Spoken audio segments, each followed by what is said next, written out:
baik, puji dan syukur kami haturkan kehadapan-Mu atas perlindungan dan penyertaan-Mu dalam hidup kami, khususnya di tengah masa pandemi ini. Terima kasih karena Engkau telah mengumpulkan kami dalam acara webinar ini dalam keadaan yang sehat. Kiranya webinar ini dapat berjalan dengan lancar seturut dengan kehendak-Mu. Doa ini kami sampaikan melalui perantaraan Yesus Kristus, Tuhan dan Juru Selamat kami. Amin. Dalam nama Bapa dan Putra dan Roh Kudus. Amin. Baik, Bapak Ibu, selanjutnya izinkan saya memaparkan susunan acara untuk webinar kita pada hari ini. Baik, acara akan diawali dengan kata sambutan dari Profesor Antonius, kemudian opening remarks dari Dr. Rory, dilanjutkan dengan pemaparan materi pertama oleh Ibu Lili dengan topik Soil Microbiomes and Climate Change, dan pemaparan materi kedua oleh Profesor Diana dengan topik Bacterial Ice Nucleation and Air Microbiology. Kemudian sesi tanya-jawab akan dilaksanakan setelah pemaparan kedua materi selesai. Pertanyaan dapat Bapak Ibu sampaikan melalui kolom chat. Perlu kami himbau agar Bapak Ibu dapat memperhatikan pemaparan materi dengan seksama hingga akhir. Ya, karena di akhir acara, panitia akan menyediakan door prize dengan total hadiah senilai 500.000 bagi 3 peserta. Kemudian acara webinar diperkirakan akan selesai sebelum pukul 12 ya Bapak Ibu sekalian. Oke, kemudian selanjutnya sudah bersama kami di tengah-tengah kami semua, yaitu Prof. Anton. Ya, mari kita dengarkan kata sambutan dari Profesor Antonius selaku Dekan Fakultas Teknobiologi dan perwakilan dari Komisi Ilmu Rekayasa Akademi Ilmu Pengetahuan Indonesia. Untuk Profesor Antonius, saya persilahkan. Baik, terima kasih Dion sebagai panitia di sini dari acara ini ya. Jadi pertama saya mengucapkan terima kasih pada panitia tentu saja yang sudah menyelenggarakan kegiatan ini dan berlangsung sampai pagi ini dengan baik. Kemudian di dalam hal ini saya akan menyampaikan bahwa topik ini sebetulnya adalah topik yang sangat relevan dan menarik. Karena apa?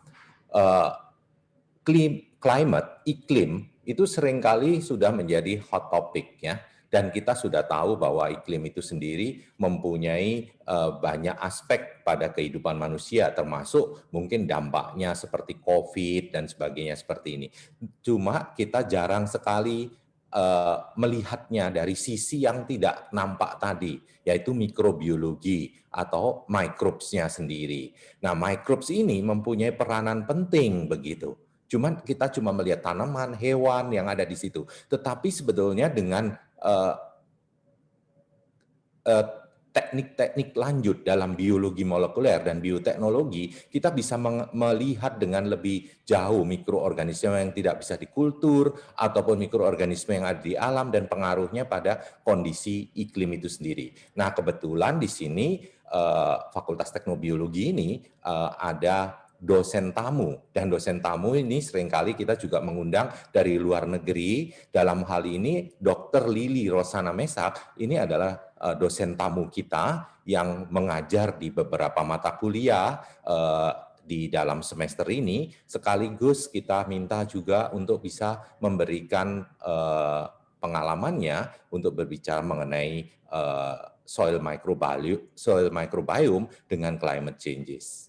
Nah, yang kedua, kita juga punya dosen dan profesor, yaitu Dr. Diana Waturangi, yang merupakan profesor mikrobiologi di Fakultas Teknobiologi, sekaligus juga adalah ambassador untuk American Society for Microbiology di Indonesia.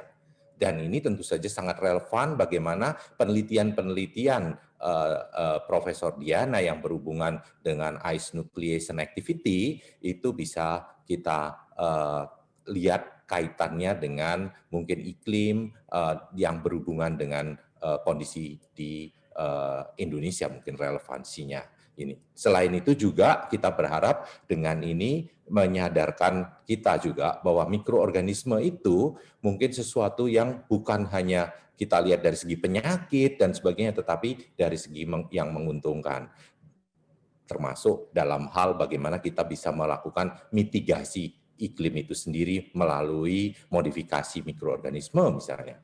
Nah itu saya kira ini merupakan suatu awal saja dari seminar-seminar yang nanti mungkin bisa dinikmati untuk selanjutnya. Terima kasih dan selamat pagi, selamat menikmati seminar yang akan dimoderatori oleh Dr. Rory Hutagalung. Terima kasih. Ya, baik. Terima kasih, Profesor Antonius. Nah, Bapak Ibu, sekarang kita akan masuk ke sesi foto bersama untuk mengabadikan acara ini. Ya, jadi bagi semua peserta, ya Bapak Ibu sekalian diharapkan untuk dapat mengaktifkan kamera dan sesi foto akan dipandu oleh Bapak Daru. Silakan, Pak Daru. Terima kasih, Pak Dion. Saya mengulangi lagi pembicaraan dari Pak Dion. Untuk Bapak Ibu sekalian, mohon untuk kameranya dinyalakan. Kita akan melakukan foto bersama di pagi hari ini, supaya kita masih fresh, jadi kita masih bisa terlihat tampannya, gantengnya, cantiknya, ya gitu. Oke, akan ada 6 slide di sini. Saya akan mulai dari slide yang pertama. Oke. 1, 2, 3. Oke, sebentar. Oke, slide yang kedua. 1, 2, 3. Oke, terima kasih. Sebentar. Slide yang ketiga. Oke, 1, 2, 3. Oke, sebentar. Slide yang keempat.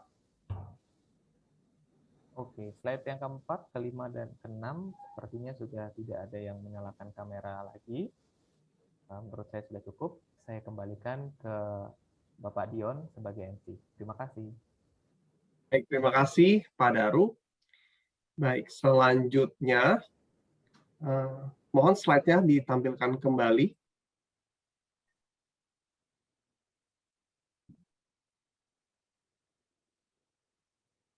Baik. Ya, baik. Oke. Nah, Bapak Ibu sekalian, sebelum kita mendengarkan materi dari kedua pembicara kita, kami mohon Bapak Ibu sekalian untuk menjawab pertanyaan yang sudah panitia siapkan. Pertanyaan dapat diakses melalui menti.com dengan kode 61438036. Ya. Lalu selanjutnya untuk Jessica mohon dibantu ya untuk menayangkan slide dari menti.com-nya. Baik, ya ini ya Bapak Ibu, sekali lagi silakan masuk ke menti.com, www.menti.com dari dari gadget Bapak Ibu sekalian, kemudian masukkan kode 61438036. Baik.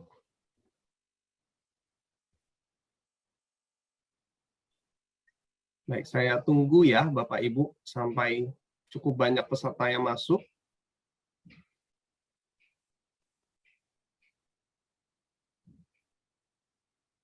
Ya, saya lihat tampaknya sudah ada beberapa ya yang masuk.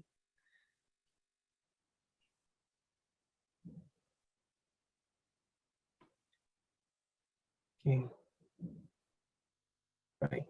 Jessica bisa dibantu tampilannya sudah berapa peserta yang masuk ya? Di tampilan saya tidak terlihat soalnya.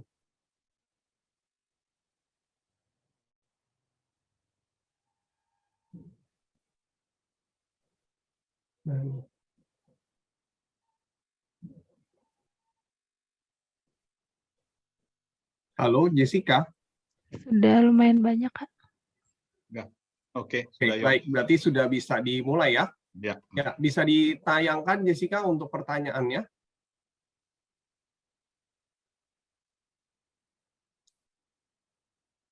Oke, baik. Ya, berikut ini adalah pertanyaan pertama, Bapak Ibu silahkan dipilih jawabannya ya, A, B, C, atau D. Berikut merupakan jalur mikroorganisme di udara, kecuali launching, transport, deposisi, atau presipitasi. Ya, sekali lagi Bapak Ibu, silakan dipilih jawabannya. Berikut merupakan jalur mikroorganisme di udara, kecuali A, launching, B, transport, C, deposisi, dan D, presipitasi.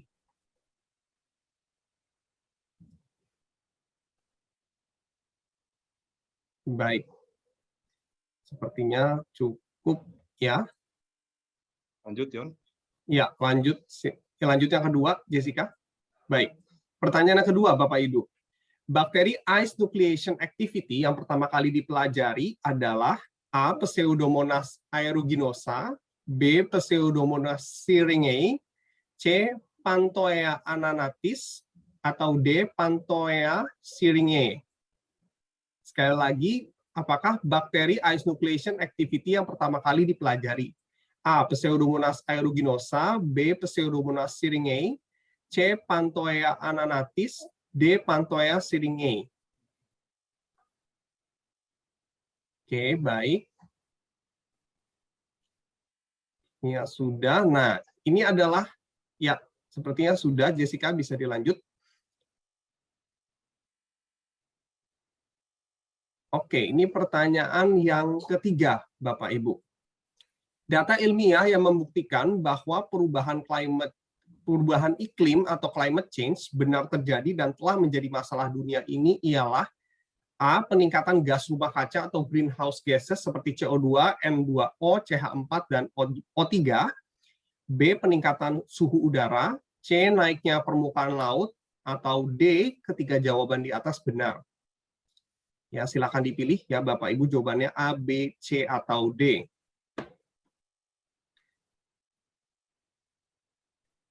Oke, baik. Yang terakhir. Selanjutnya, ya. Nah, ini pertanyaan yang terakhir, Bapak Ibu. Para peneliti memprediksi kenaikan suhu global pada tahun 2100 sebesar A. 1 derajat, B. 1,5 derajat Celcius, C. 3,7 derajat Celcius, atau D. lebih dari 4 derajat Celcius. Sekali lagi, para peneliti memprediksi kenaikan suhu global pada tahun 2100 sebesar A. 1 derajat, B. 1,5 derajat Celcius, C. 3,7 derajat Celcius, atau D. lebih dari 4 derajat Celcius. Ya, baik. Sepertinya sudah. Masih ada lagi, Jessica, setelah ini? Sudah. Oke, berarti sudah selesai ya. Ya, ini adalah jawabannya untuk untuk soal yang keempat ya. Baik, sepertinya banyak yang jawab D ya, lebih dari 4 derajat. Baik, tadi sudah ada ya Bapak Ibu, nanti kita akan evaluasi dari jawaban Bapak Ibu sekalian. Nah, selanjutnya kita seperti yang sudah saya beritahukan di awal ya Bapak Ibu, untuk door prize yang akan disiapkan oleh panitia. Jadi ini adalah hadiah door prize-nya untuk 3 pemenang. Ya, kemudian selanjutnya ya, kita akan mendengarkan opening remarks dari Dr. Rory. Beliau sekaligus bertindak selaku moderator. Dan untuk Dr. Rory, the slide is yours. Baik, terima kasih Bang Dion. Yang saya hormati Profesor Antonius Suwanto, Dekan Fakultas Teknobiologi Unika Atmajaya, sekaligus mewakili Komisi Ilmu Rekayasa Akademi Ilmu Pengetahuan Indonesia. Yang saya banggakan kedua pembicara, Profesor Diana Waturangi dan Dr. Lili Rosana Mesa. Bapak dan Ibu serta hadirin yang saya muliakan, puji dan syukur patut kita panjatkan kehadirat Tuhan yang Maha Pengasih atas karunia-Nya kita dapat melaksanakan webinar di tengah-tengah terpaan badai pandemi COVID-19 yang melanda seluruh dunia saat ini. Saya Rory Hutagalung ditugaskan untuk memberikan opening remark sekaligus bertugas sebagai moderator pada acara webinar kita hari ini. Sebelum menyampaikan opening remark, Izinkan saya mengutip ucapan Charles Darwin 2 abad yang lalu. Bukan yang paling kuat yang bisa bertahan hidup, bukan juga yang paling pintar, yang bisa bertahan hidup ialah yang mampu beradaptasi. Webinar yang kita laksanakan hari ini merupakan bentuk adaptasi yang kita lakukan dalam menghadapi pandemi COVID-19 agar kita dapat bertahan hidup. Pada kesempatan lain, Josh Carlin mengatakan, if you cannot beat them, join them, and arrange to have them beaten. Melalui new normal, kita sudah join, dan mudah-mudahan melalui vaksin yang telah mulai disebarkan saat ini, kita dapat mengalahkan musuh kita yang tidak kelihatan itu. Terima kasih atas kehadiran Bapak dan Ibu sekalian. Meski pertemuan kita hanya melalui layar atau online, namun saya percaya dan berharap tentunya tidak mengurangi makna dari suatu pertemuan ilmiah. Webinar kita hari ini bertema Microbe and Climate Change, tema yang sangat tepat menurut saya dari segi waktu. Tentu kita mengikuti peristiwa bencana yang melanda negara kita saat ini, khususnya di NTT, Nusa Tenggara Timur, yakni bencana yang diakibatkan oleh siklon Seroja. Peristiwa tersebut merupakan salah satu contoh nyata dari dampak dari perubahan iklim. Kalau dulu daerah tropis relatif terlindung dari siklon, dengan adanya climate change sekarang tidak lagi. Dan memang data 10 tahun terakhir menunjukkan bahwa bencana di negara kita terus meningkat. Dan 98% diantaranya adalah bencana hidrometeorologi yang tentunya berhubungan dengan climate change. Jadi poin saya yang pertama ialah climate change is real. Perubahan iklim itu nyata, bukan hayalan atau utopia, tapi adalah fakta yang telah melanda seluruh dunia dan dirasakan oleh semua umat manusia. Dan memanglah, survei yang dilakukan Asahi pada tahun 2013 menunjukkan bahwa isu perubahan lingkungan menempati tempat pertama yang menjadi perhatian dunia, diikuti oleh polusi, sumber daya air, ledakan penduduk, dan keanekaragaman hayati. Bapak dan Ibu yang saya hormati, Walter Turner mengatakan bahwa segala sesuatu ada penyebabnya. Demikian juga halnya dengan perubahan iklim. Apa atau lebih tepatnya siapa penyebab perubahan iklim? Sebagai pengajar ekologi, saya percaya bahwa tanpa campur tangan atau ulah manusia, yang dikenal dengan istilah antropogenik, alam atau ekosistem kita baik-baik saja. Memang tidak stabil, selalu mengalami gangguan, tetapi selalu mampu untuk kembali ke keseimbangan yang dikenal dengan istilah homeostasis. Oleh karena itu, poin saya yang kedua ialah tidak ada bencana yang tidak diakibatkan oleh ulah manusia. Kita tahu penyebab utama climate change dan juga global warming ialah industrialisasi, termasuk di dalamnya penggunaan bahan bakar fosil, deforestasi, pertanian, tentunya peternakan dan perikanan masuk di dalamnya, dan juga transportasi. Semua itu ulah manusia. Tentang dampak dan akibatnya nanti biar Bu Lili aja yang menerangkan ya, biar saya jangan kebanyakan. Tapi saya mau langsung menyinggung mengenai solusinya. Solusinya sebenarnya cukup sederhana, yakni mengembalikan fungsi dari elemen-elemen pada ekosistem pada fungsinya secara berimbang dan sebagaimana seharusnya. Dari pandangan atau paradigma yang bersifat ego-logical, di mana manusia yang menjadi pusatnya atau antroposentris, sehingga bersifat authoritarian, dualistik, unsustainable, dan lain-lain, harus diubah menjadi yang eko, jadi dari ego menjadi ecological, yang bersifat demokratik, holistik, sustainable, dan lain-lain. Pada elemen ekosistem ini ada aktor penting seperti disinggung Pak Anton tadi, yang tidak digambarkan, mungkin karena tidak kelihatan saking kecilnya. Padahal kecil tidak hanya indah seperti kata Schumacher, tapi kecil itu gesit, efisien, dinamis, produktif, dan lain-lain. Dan memang tanpa yang kecil itu fungsi ekosistem tidak akan jalan. Komponen tubuh kita pun sebenarnya yang terbesar adalah yang kecil-kecil itu, bukan air seperti yang kita percaya selama ini, yakni microbiome. Kalau masalah ini biar Pak Anton aja yang bercerita panjang lebar nanti ya. Demikian juga elemen lain di ekosistem, sangat dikendalikan oleh mikrob. Mikroba dapat menjadi aktor utama dalam memitigasi bencana yang diakibatkan oleh climate change. Itulah yang menjadi topik kita hari ini, yakni microbe and climate change.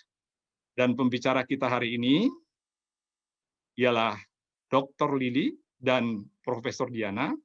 Mereka akan membicarakan mikroba yang ada di laut, darat maupun di udara.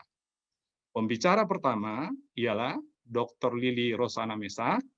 Beliau dari Nutrient Physics Technology and Corporation, mudah-mudahan saya membacanya dengan benar, yang akan membawakan tema yang berjudul Soil Microbiome and Climate Change, yang berbicara tentang dampak dari climate change terhadap mikrobiom tanah, dan terutama bagaimana cara memanipulasi mikrobioma tanah untuk memitigasi dampak negatif yang diakibatkan oleh perubahan iklim.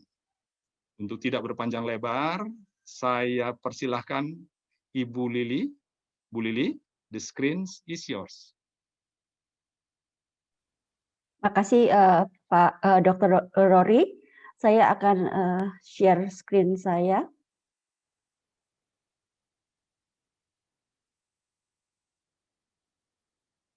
Udah kelihatan nggak ya? Belum, Bu. Belum.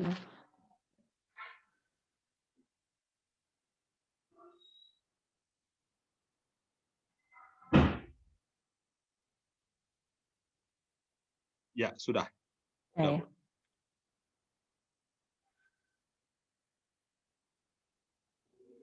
Ya, selamat pagi semua. Terima kasih untuk kesempatan yang diberikan. Pagi ini kita akan mendiskusikan tentang salah satu krisis atau masalah dunia yang harus kita pecahkan selain masalah COVID-19, yaitu tentang climate change atau perubahan iklim. Dan hari ini kita akan melihat hubungan antara mikrobiom tanah atau soil microbiome dan climate change. Topik ini menjadi topik yang semakin menghangat dengan meningkatnya suhu dan semakin menghangatnya suhu udara di bumi. World Health Organization WHO melaporkan bahwa climate change menjadi faktor penentu kesehatan sosial dan lingkungan seperti tersedianya air bersih, makanan yang cukup, dan tempat tinggal yang aman. WHO memperkirakan antara tahun 2030 dan 2050, climate change akan menyebabkan kematian sekitar 250.000 orang per tahun karena malnutrisi, malaria, diare, dan heat stress. Pada dasarnya, masalah climate change terjadi di mana-mana, di Indonesia, di Kanada, di US, di China, di Afrika, di Europe. So, dunia perlu bersatu untuk menyelesaikan masalah dengan climate change ini supaya kita bisa menghindari dampak negatif dari climate change seperti kebakaran, banjir, dan kekeringan seperti yang sudah disebutkan oleh Dr. Rory. United Nations PBB berusaha menyatukan bangsa-bangsa di dunia untuk men-tackle masalah climate change dengan menyelenggarakan acara UN Climate Change Conference yang akan berlangsung di akhir tahun ini. Akan tetapi mungkin Anda juga sudah dengar masih banyak orang yang bertanya-tanya, apakah benar sih climate change itu terjadi? Perlukah kita mengatasi climate change itu sekarang? Lagi-lagi Dr. Rory sudah meyakinkan kita semua bahwa perubahan iklim itu nyata. Di sini saya akan menunjukkan lagi data ilmiah yang ada saat ini. karena hal ini penting sekali untuk diketahui. Data ini saya ambil dari climate.gov. Kalau kalian lihat di grafik yang pertama, suhu di bumi mulai meningkat sejak tahun 1950. Tahun di mana kita mulai revolusi industri. Akumulasi dan peningkatan karbon dioksida CO2 juga terjadi sejak revolusi industri sampai sekarang. Kenapa hal ini terjadi? Para peneliti percaya 90% hal ini terjadi karena aktivitas manusia, seperti pemotongan pohon di hutan untuk dijadikan lahan pertanian, penggunaan fossil fuel sebagai bahan bakar pabrik, kendaraan bermotor, pesawat, dan lain-lain. Heat trapping gas seperti methane, ozon juga meningkat seperti dilihat di grafik yang paling bawah ini. Dan kalau kalian tinggal di belahan bumi utara, kalian bisa melihat salju yang meleleh jauh lebih cepat tiap tahunnya. Terjadi seperti yang diramalkan April tahun ini, saat ini suhu yang terekod di belahan bumi utara lebih tinggi 1,53 derajat Fahrenheit atau sekitar 0,85 derajat Celcius.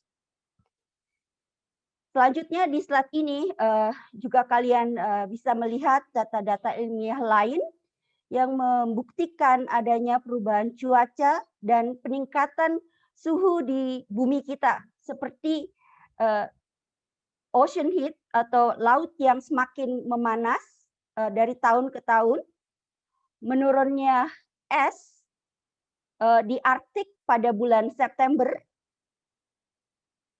meningkatnya air permukaan laut, seperti kalian lihat di grafik nomor 3, dan menurunnya glacier atau es di grafik nomor 4. Nah, secara keseluruhan data ini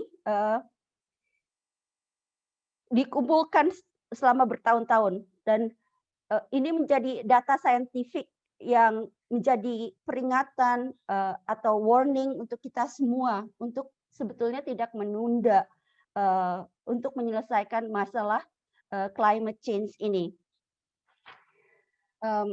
Mari kita lihat apa yang menjadi penyebab peningkatan suhu secara drastis. Gas seperti karbon dioksida, nitrous oxide, methane, dan ozon disebut sebagai greenhouse gases atau gas rumah kaca. Gas-gas ini kalau dilepaskan ke udara akan berfungsi seperti kaca yang melingkupi bumi, sehingga kita seperti di dalam greenhouse. Oleh karena itu, jika sinar matahari masuk ke dalam bumi, itu akan terperangkap atau trap, sehingga bumi menjadi hangat seperti di dalam greenhouse atau rumah kaca. Nah, sekarang yang menjadi masalah peningkatan greenhouse gases atau gas rumah kaca yang kita lihat di gambar di sebelah kanan ini. Peningkatan suhu udara menjadi terlalu cepat. Sinar matahari lebih banyak yang trap di dalam bumi kita. Dan saat ini kita sebetulnya masuk ke titik yang mengkhawatirkan. Nah, mengapa mengkhawatirkan? Dengan meningkatnya suhu udara 1 derajat Celcius saat ini, kita sebetulnya sudah merasakan dampak seperti banyak kebakaran hutan, kekeringan, banjir, badai, Bahkan beberapa kota diprediksikan mulai tertutup dengan air dengan meningkatnya permukaan laut. Dan dari berita seperti Dr. Rory sudah sampaikan, begitu banyak di Indonesia, begitu banyak kejadian alam. Dan Jakarta saya lihat salah satu kota yang terdampak karena climate change ini, dan kotanya menjadi sinking pada dasarnya. Climate change memberikan dampak negatif untuk semua makhluk hidup, tidak hanya manusia, tapi juga binatang, tanaman, dan organisme yang tidak kasat mata atau invisible atau mikroba, yaitu bakteria, archaea, virus, fungi, dan protozoa. Mikroba sangat penting karena mikroba bisa ditemukan di mana-mana. Dan kalau kita ambil 1 sendok teh tanah, kita bisa temukan ratusan atau ribuan jenis mikroba di dalam 1 sendok teh tanah itu. Dan jumlahnya bisa mencapai miliaran. Mikroba menjadi makhluk hidup yang populasinya sebetulnya terbanyak di dunia dan tidak boleh dilupakan karena perannya yang sangat penting dalam kehidupan di planet kita ini. Dan mungkin kalian juga sudah banyak dengar ada bakteri yang baik, ada bakteri yang jahat. Dan ini adalah salah satu contohnya, maka bagaimana mikroba menjadi sangat penting. Nah, apa yang menjadi kekhawatiran dari para peneliti saat ini adalah suhu udara diprediksikan akan meningkat menjadi 3,7 derajat Celcius di tahun 2100. Oleh karena itu, anak dan cucu kita akan punya resiko terkena dampak global warming yang jauh lebih besar dari kita saat ini.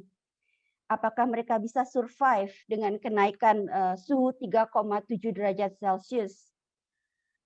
Apakah ada yang bisa kita kerjakan sebetulnya untuk mencegah hal ini terjadi?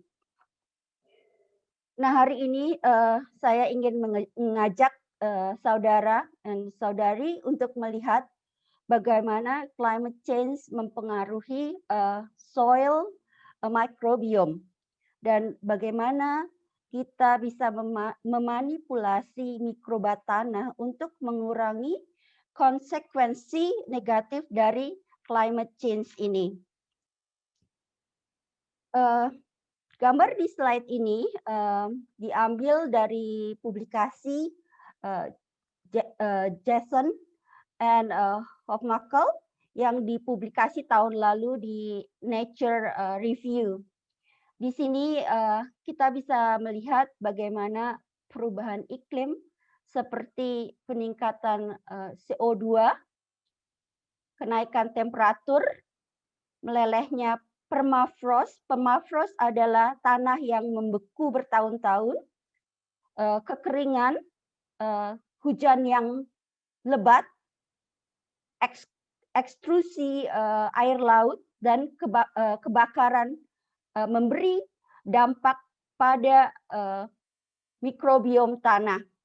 Di sini kalian bisa lihat jumlah dari mikroba tanah bisa bertambah atau menurun. Biodiversity atau komposisi mikroba bisa berubah karena perubahan iklim. Climate change juga menyebabkan perubahan interaksi antara mikroba tersebut, juga perubahan ekspresi gen di dalam mikroba tersebut, dan perubahan lajur reaksi biokimia. Dengan mempelajari soil microbiome dan gen-gen yang berperan dalam proses adaptasi mikroba ini, diharapkan kita dapat mengerti peran dari mikroba tanah dan bisa membantu kita untuk memanfaatkan mikroba tanah untuk mengatasi dan menurunkan pengaruh negatif dari perubahan iklim. Ya, yang saya ingin highlight di sini adalah kita bisa menggunakan soil microbiome sebagai tools atau alat untuk mempelajari biologi tanah. Data sequence genom dari mikroba tersebut selanjutnya bisa dipakai sebagai informasi yang penting untuk mengerti lajur biokimia yang terjadi saat mikroba beradaptasi dengan perubahan iklim. Contohnya adalah saat mikroba harus bertahan di tanah yang kering. Gen-gen yang berperan dalam sporulasi akan teraktivasi sehingga mikroba tanah seperti contohnya Bacillus bisa bertahan, sementara mikroba yang tidak memiliki gen-gen tersebut kemungkinan akan punah. Seperti kita manusia, kita memiliki perlengkapan di dalam rumah kita. Di perlengkapan di dalam rumah kita itu ada yang biasanya kita aktifkan atau kita gunakan di saat-saat tertentu. Contohnya pada musim panas atau kemarau kita akan menyalakan kipas angin atau AC untuk mendinginkan udara di rumah kita, dan sebaliknya di saat musim dingin kita akan mematikan AC tersebut dan menyalakan pemanas atau heater. Jadi ini pada dasarnya mirip gitu, kebutuhan supaya kita bisa beradaptasi dengan lingkungan, dan mikroba melakukan hal yang sama. Dan penelitian di bidang mikrobiom saat ini sangat berkembang dan menjadi platform yang interdisciplinary dari berbagai bidang seperti contohnya pertanian, bioteknologi, matematik, dan plant patologi dan sebagainya. Nah, setelah kita mengetahui bagaimana climate change mempengaruhi mikroba tanah, nah bagaimana kita bisa memanipulasi mikroba tanah tersebut untuk mengurangi konsekuensi negatif dari climate change. So, di paper yang sama dibahas sebetulnya ada beberapa metode yang diajukan untuk memanfaatkan mikroba tanah untuk mengurangi dampak dari climate change, yaitu dengan menggunakan peran mikroba untuk menahan atau meretain air di dalam tanah, menyerap karbon tanaman, dan menangkap karbon atau carbon sequestration dan membantu pertumbuhan tanaman. Kita akan bahas satu persatu. Nah, bagaimana kita bisa menggunakan mikroba untuk menyimpan air di dalam tanah dan dapat mengurangi kekeringan yang disebabkan oleh climate change. Dengan memanfaatkan mikroba yang menghasilkan EPS, EPS adalah extracellular polymetric substance yang dapat menutup pori-pori tanah seperti yang terlihat di gambar ini. Air dapat tersimpan di dalam tanah, dan hal ini sangat penting karena air yang tersimpan di dalam tanah akan memberikan kesempatan kepada makhluk hidup untuk hidup, termasuk tanaman bisa tumbuh lagi dan bisa menghindari kekeringan yang berkelanjutan. Untuk peran mikroba sebagai plant carbon sink, mikroba dapat dipakai sebagai plant carbon sink. Maksudnya mikroorganisme tanah dapat menyerap karbon tanaman yang dikeluarkan melalui akar. Ini adalah akar. Kalau kalian lihat di gambar ini adalah akar. Di akar itu akan mengeluarkan eksudat. dan mikrob pada dasarnya bisa menyimpannya sebagai biomass seluler dan mengubah menjadi metabolit yang lebih stabil di dalam tanah. Dan ini penting karena CO2 tidak disimpan, karbon tidak disimpan di atmosfer sebagai CO2, tapi disimpan di dalam tanah dalam bentuk yang lebih stabil. Nah, peranan mikroba sebagai carbon sequestration atau penangkapan karbon sebetulnya dapat memfasilitas penyimpanan karbon tanah. Idenya sama dengan yang sebelumnya. So dalam siklus karbon masuk ke dalam tanah biasanya itu melalui asimilasi CO2 di atmosfer, terutama dilakukan atau dikerjakan oleh tanaman melalui proses fotosintesis. Akan tetapi mikroba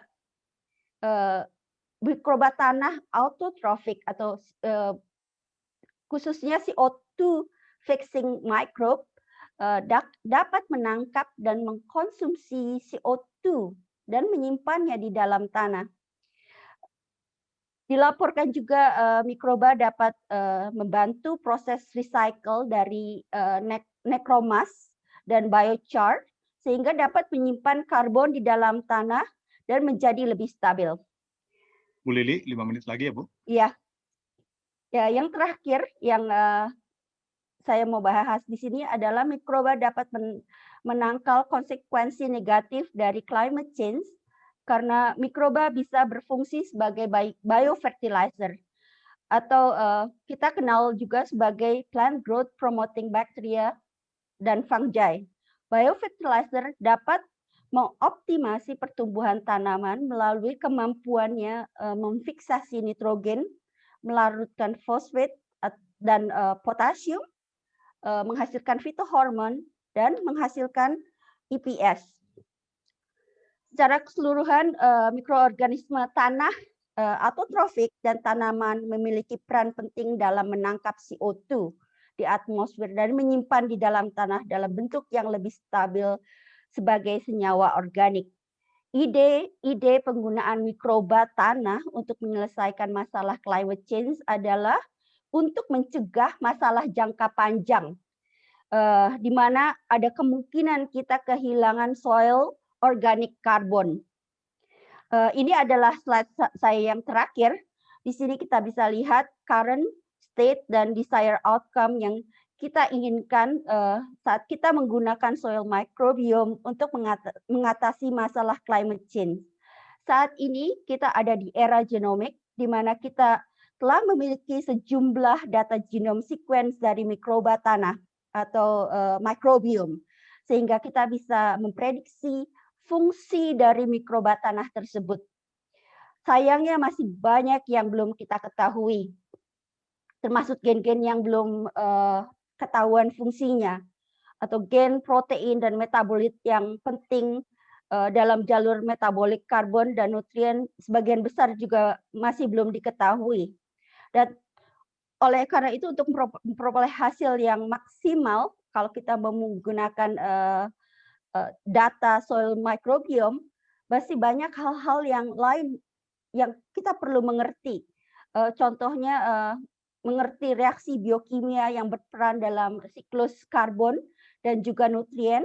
Kita juga masih membutuhkan model atau prediksi dari dampak climate change terhadap lajur metabolik.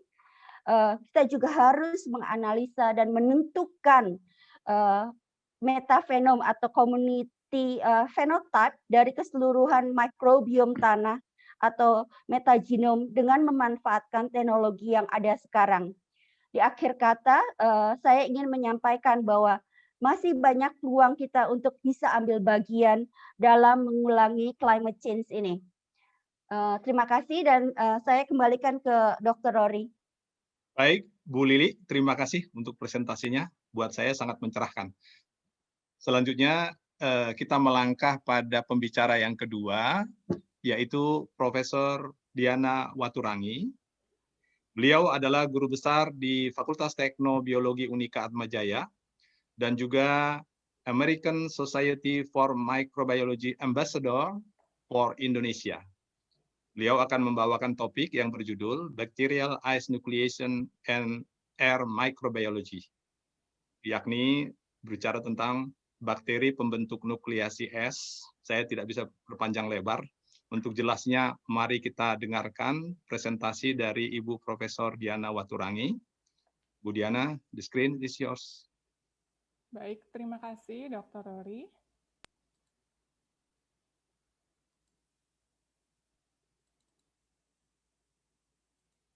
Oke, selamat pagi Ibu Bapak sekalian.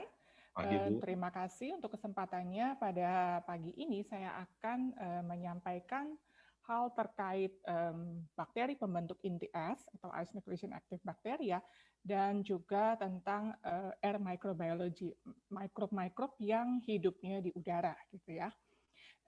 Nah, dalam kaitannya dengan climate change tadi sudah banyak dibahas. Jadi sebetulnya kontribusi mikrob juga ikut mengalami perubahan karena dampak dari climate change, tapi sekaligus juga mereka bisa ikut berkontribusi gitu ya dalam hal positif maupun negatif terhadap climate change ini. Jadi prinsipnya memang makhluk yang renik ini kontribusinya itu besar. Itu yang akan banyak kita lihat dalam sesi ini.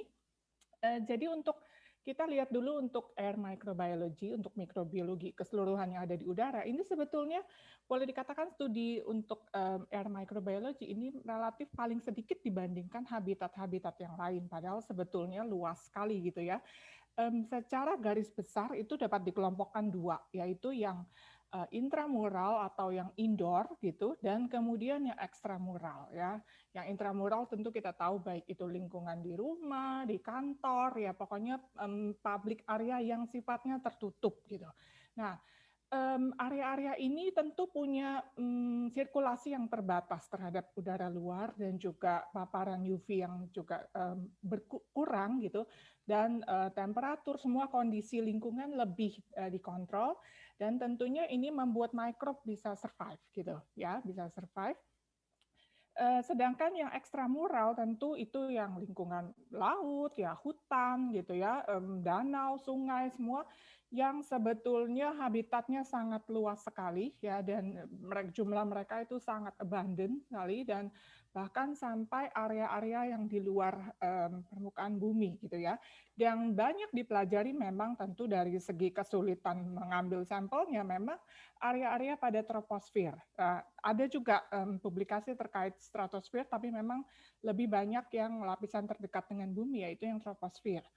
Nah, sebetulnya dari mana sih mereka ada gitu ya? Padahal kondisi udara sebetulnya bukan kondisi yang kondusif untuk mikrob gitu secara umum. Karena apa? Mereka temperaturnya rendah, terus banyak banyak oksidan, terus juga kering ya. pH-nya juga rendah gitu. Jadi bukan lingkungan yang kondusif untuk sebagian besar mikrob. Mereka lebih banyak berasal itu dari aerosol. Aerosol yang ada dari dari laut ya, pokoknya dari air gitu ya, khususnya laut, dan kemudian dari terestrial ya, termasuk dari soil tadi ya.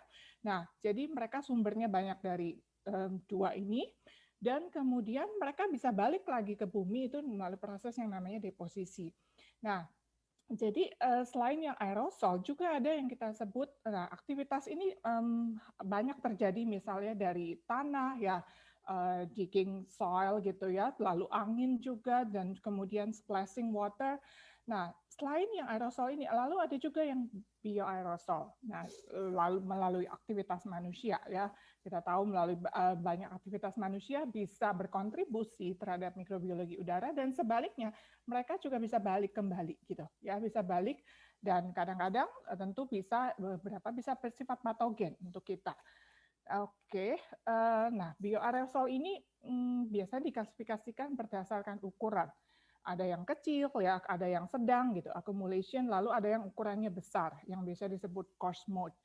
Nah, jadi kita lihat sebetulnya memang distribusi mikrob di udara ini juga punya implikasi terhadap ekosistem, juga terhadap public health. Nah, memang terlihat bahwa banyak data-data riset menunjukkan kualitas udara yang kurang baik itu juga berdampak pada kesehatan masyarakat yang lebih kurang baik gitu ya. Memang masih banyak dilakukan riset apakah ini kaitannya karena kondisi kualitas udara yang tidak baik sehingga banyak mengakibatkan kaitan dengan infeksi kronik, ataupun karena mikrob-mikrob ini umumnya di udara tuh mereka tidak sendirian, tapi mereka berinteraksi dengan partikel-partikel lain, dan kemudian interaksinya ini yang mengakibatkan dampak yang lebih buruk gitu. Jadi dua hal ini masih terus dilakukan riset, dan prinsipnya setelah aerosol naik, kemudian mereka balik lewat deposisi. Ya. Jadi secara garis besar jalur-jalur di dalam air microbiology itu ada launching, ya launching itu bagaimana mereka suspend, tertahan di udara, dan itu tergantung dari ukuran partikel di mana mereka berasosiasi. Tentu ya ada yang kecil, ada yang sedang, ada yang besar tadi. Lalu transport ini mengakibatkan si mikrob nih bisa travel jauh gitu, tergantung dari kecepatan angin dan bisa sangat jauh sekali. Dan juga bisa kembali juga lewat deposisi. Deposition ini jadi bisa karena secara otomatis tentu gaya gravitasi, kemudian juga karena mereka nempel surface infection di daun, ya di tanaman gitu ya. Dan lalu juga interaksi di mana mikrob ini di udara sebetulnya mereka bermuatan negatif, kemudian dengan partikel-partikel bermuatan positif untuk gaya elektrostatik, dan lalu balik ya dalam bentuk air hujan, rainfall gitu. Nah, jadi itu hal yang bagaimana sebetulnya sumbernya mikrob di udara dari mana, dan kemudian mereka baliknya di mana gitu ya. Jadi kita lihat ini. Lalu faktor-faktor apa sih yang berkontribusi terhadap microbiome di udara? Pertama, altitude. Jadi makin tinggi memang keragamannya makin sedikit gitu ya. Dan kemudian kontaminasi dari bawah tadi bioaerosol juga tentu lebih sedikit gitu kalau semakin tinggi ya. Nah, lalu inputnya memang tadi jelas dari akuatik ataupun dari terestrial. Kemudian musim, biasanya kalau musim fall, musim panas itu memang lebih lebih tinggi ya akumulasinya. Kemudian tadi long distance source, dia bisa nyebrang transportasi dengan jarak yang sangat jauh ya. Dan kemudian ini juga yang berkaitan dengan situasi saat ini ya, di mana temperatur, lalu humidity dan radiasi. Jadi ternyata temperatur umumnya itu prinsipnya mereka juga kalau suhu terlalu tinggi sekali mereka atau terlalu rendah sekali itu juga mereka tidak bisa survive dengan baik. Jadi artinya mereka juga terdampak terhadap global warming ya. Dan kemudian humidity. Biasanya yang gram positif ternyata itu lebih tahan terhadap kekeringan, terhadap kelembapan ya. Dan kalau untuk virus, memang yang punya nukleokapsid ya, termasuk seperti influenza virus, itu relatif bisa lebih tahan dibandingkan yang naked. Ya. Dan lalu radiasi. Jelas mikrob-mikrob yang di udara punya sistem untuk mereka tahan pada exposure terus-terusan dari UV. Ya. Oke. Nah, kemudian land use pattern. Jelas kalau masa lagi pemupukan di sawah, itu pasti jumlah mikrob juga lebih banyak di udara. Lalu arah angin, dan kemudian interday, ya, diurnal ini. Jadi kalau pagi relatif lebih tinggi dibandingkan dengan sore, ya, karena aktivitas angin gitu, dan juga dari daun. Nah, berkaitan dengan statusnya sebagai penduduk mikrobiologi udara. Jadi ada yang sifatnya memang secara metabolik tidak aktif, ya ada tapi nggak aktif sebetulnya gitu. Lalu ada juga yang secara metabolik aktif tetapi jarang melakukan reproduksi. Nah, tetapi yang ketiga ini aktif secara metabolik dan juga aktif reproduksi. Inilah yang disebut sebetulnya penumpang atau penduduk resmi dari mikrob di udara gitu ya. Oke, ini salah satu riset yang menarik diambil dari troposfer. Jadi jelas ya ada yang sifatnya bisa di culture juga, ini ada penicillium, ada mycobacterium ya, pada ketinggian di troposfer yang sangat tinggi altitude-nya. Oke, nah dari sekian banyak mikrob-mikrob yang di udara yang akan kita lihat, ini salah satunya adalah bakteri pembentuk inti es. Jadi siapa sih sebetulnya bakteri pembentuk inti es ini adalah kita lihat pertama kali dipelajari pada Pseudomonas syringae, ya. Jadi dia pertama dilihat ada di habitat awal pertama ditemukan itu di permukaan daun, ya. Karena memang dampaknya itu keberadaannya sebetulnya itu merupakan habitat alaminya, tetapi karena kemampuannya dia menghasilkan protein yang kemudian bisa berinteraksi dengan air, sehingga meskipun pada suhu yang seharusnya belum suhu pembekuan, tetapi karena adanya keberadaan inti es ini, lalu dia bisa membentuk kristal es yang kemudian bisa mengakibatkan luka beku ataupun frost injury pada tanaman. Jadi sebetulnya buat tanaman itu seperti patogen, ya, meskipun ya tidak selalu bersifat patogen tergantung kondisi suhu pada saat itu, ya. Nah, jadi pertama ditemukan pada tanaman, dan kemudian ini frost injury yang diakibatkan, ya, oleh si bakteri pembentuk inti es ini. Nah, lalu sebetulnya apa yang dilakukan mereka? Jadi pada saat tadi meskipun sebetulnya kondisi air, kondisi lingkungannya suhunya belum sangat tinggi untuk mengalami proses pembekuan, tetapi karena keberadaan protein inti es yang disekresikan, yang dihasilkan oleh si bakteri inti es ini, membuat kita tahu air bisa akan membeku, ya, membentuk kristal es, ya, dengan diinduce oleh si protein ini sehingga membentuk kristalisasi, sehingga kita lihat secara fisik membentuk inti es yang kemudian merusak si tanaman sehingga tidak bisa melakukan fotosintesis. Nah, ternyata bakteri ini ditemukan juga gitu secara banyak pada habitat lain, ada di salju, ya, ada di cloud water, ya, dan bahkan yang jelas paling banyak memang di crops, ya, dan kemudian juga ada banyak di udara gitu, ya. Bakteri ini juga ditemukan pada pencernaan dari katak ini Rana sylvatica yang freeze toleran gitu, ya, dan ternyata memang membantu untuk proses adaptasi toleransi terhadap suhu rendah untuk hewan ini. Nah, begitu juga ditemukan pada Geukensia demisa, ini ditemukan pada pallial fluid, ya, juga membantu si hewan ini nih bisa survive pada kondisi untuk freezing toleran tadi. Nah, lalu ditemukan juga pada serangga, ya. Nah, pada serangga sini dianggap di dalam paper ini kayaknya ini kemakan gitu karena dia ada di daun lalu kemakan gitu, ya, dan mengakibatkan pembekuan.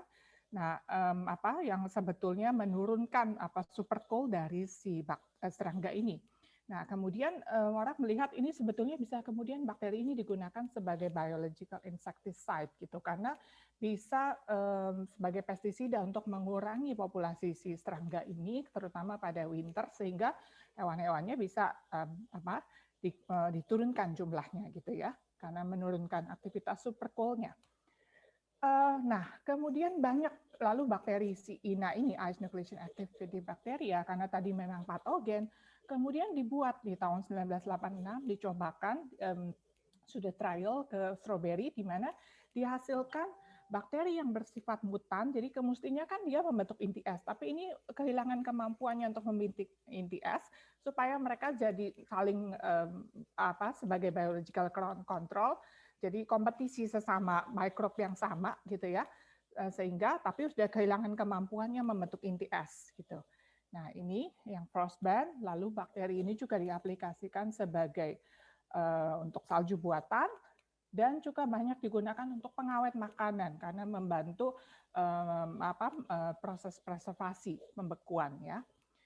Oke, nah lalu bagaimana nih perannya untuk presipitasi? Karena jelas 95% itu presipitasi itu asalnya adalah yang biological ice nucleation.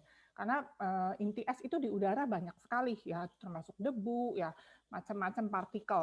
Nah, yang paling banyak memang porsinya adalah dari biological. Nah, untuk biological paling banyak itu dari yang bakteri, ya. Nah, terutama dari si bakteri inti es ini, ice nucleation activity bacteria. Ya, lalu bakteri ini juga kemudian ditemukan banyak di salju dan jumlahnya pada saat hujan itu populasinya menjadi meningkat banyak gitu, ya. Nah, kemudian bagaimana di Indonesia, ya? Lalu bagaimana di Indonesia? Saya coba search terkait riset-riset di Indonesia, beberapa publikasi memang ini dilakukan untuk di dataran tinggi, jadi misalnya di Dieng gitu, ya, yang memang jelas temperaturnya rendah. Nah, kami juga di Atmajaya melakukan riset terkait pembentuk INTIAS ini. Ada yang kami coba isolasi dari daun poh-pohan yang sebetulnya edible leafy plant ya, biasa untuk salad gitu ya. Nah, kami temukan bakteri pembentuk INTIAS ini, yaitu kami dapat Xanthomonas campestris dan punya kemampuan membentuk INTIAS yang cukup tinggi ya, itu sekitar -5 ya. Jadi harusnya suhu tersebut air belum membeku, tapi karena ada keberadaan bakteri ini yang membentuk INTIAS tadi, sehingga mampu membekukan air pada suhu relatif masih panas ya. Nah, kemudian kami coba melihat juga bagaimana sih distribusinya dia di udara, di air hujan ya, pada lokasi-lokasi bukan di dataran tinggi. Kemudian kami lihat di Jabodetabek ya, Jakarta, Bogor, Tangerang, Bekasi. Nah, ada hal yang menarik di mana ini dari yang air hujan, lalu ini yang dari udara gitu ya. Ditemukan banyak bakteri pembentuk INTIAS ini baik dari udara maupun juga dari air, dan memang populasinya meningkat. Jelas tadi ada banyak paper yang menyampaikan juga, dan itu terbukti juga yang dari kami hasilkan, populasinya meningkat di air hujan gitu ya. Lalu dan suhu-suhu yang dihasilkan, maksudnya pembentukan INTIAS-nya itu juga sekitar -2, -5 gitu ya, ada yang -7. Jadi cukup banyak yang sekitar -2 yang biasanya relatif memang umumnya ditemukan di dataran tinggi, tetapi ini area-area yang sebetulnya suhunya relatif tinggi ya. Nah, lalu kami coba karakterisasi juga berbagai macam ini dengan rentang waktu 1 tahun diambil ya, dari udara dan dari air hujan. Strain-strain yang cukup banyak adalah Pseudomonas, Panthoea gitu, yang relatif sebetulnya memang mayoritas di dataran tinggi juga ditemukannya mikrob-mikrob pembentuk INTIAS dengan genus ini. Oke, jadi dari sini kita lihat sebetulnya bakteri pembentuk INTIAS ini memang punya impact ya dalam pembentukan cloud, baik itu juga presipitasi berupa air hujan ataupun di salju gitu ya. Dan dari Tamkif ini melaporkan dari 14 presipitasi dia menemukan mayoritas itu adalah INTIAS-nya karena biologi dan mayoritas adalah bakteri, kebetulan genus Pseudomonas ya, yang memiliki kemampuan membentuk INTIAS tadi. Nah, dari sini kita dapat lihat bahwa sebetulnya secara umum bagaimana mikrob yang di udara itu dalam hal ini adalah si bakteri pembentuk INTIAS itu punya peranan penting gitu ya, berkontribusi juga dalam menurunkan efek untuk climate change ya. Jadi ini salah satu yang bisa kita lihat sebagai alternatif gitu, selain tadi yang disampaikan tentang soal mikrob. Baik, seperti itu. Terima kasih untuk perhatiannya. Baik, Bu Diana, terima kasih untuk presentasinya yang sangat menginspirasi dan menambah pengetahuan tentunya. Baik Bapak dan Ibu sekalian, untuk memperkaya hasil paparan kedua narasumber kita, sekarang kita memasuki sesi diskusi, dan seperti dihimbau tadi di awal oleh Bang Dion sebagai MC, pertanyaan boleh diajukan melalui chat, nanti akan panitia akan merekapitulasinya. Dan juga nanti mungkin untuk beberapa kesempatan akan diberikan pertanyaan langsung ke audiens gitu. Tapi kita utamakan dulu pertanyaan yang diajukan melalui chat. Dan seperti himbauan panitia, pertanyaannya dari siapa dan ditujukan kepada siapa. Baik, panitia mungkin bisa ditampilkan pertanyaan pertama. Jessica ya. Ya, pertanyaan pertama ini untuk Ibu Lili, sesuai dengan urutannya ternyata. Ya, seperti yang telah disampaikan Ibu Lili, kita ketahui bersama bahwa peran mikroba tanah sangat penting dalam upaya untuk mengendalikan climate change. Pertanyaan saya, bagaimana caranya kita mengoptimalkan fungsi mikroba tanah dalam mengendalikan climate change ketika penggunaan pupuk hayati di kalangan petani masih tergolong mahal? Bu Lili, silakan. Ya, pertanyaan yang baik sekali, karena di salah satu materi atau slide yang saya berikan sebetulnya kita membahas penggunaan mikroba sebagai biofertilizer pada dasarnya. Biofertilizer sebetulnya adalah sesuatu yang sekarang sudah sangat gencar kita promosikan kepada petani untuk menggantikan pupuk kimia pada dasarnya, karena pupuk kimia itu dampak negatifnya mengurangi kesuburan tanah, dan sebetulnya petani itu awalnya mereka berhasil menaikkan hasil pertaniannya dengan atau hasil cropnya semakin meningkat, tapi di tahun-tahun terakhir hasilnya itu udah maksimum gitu.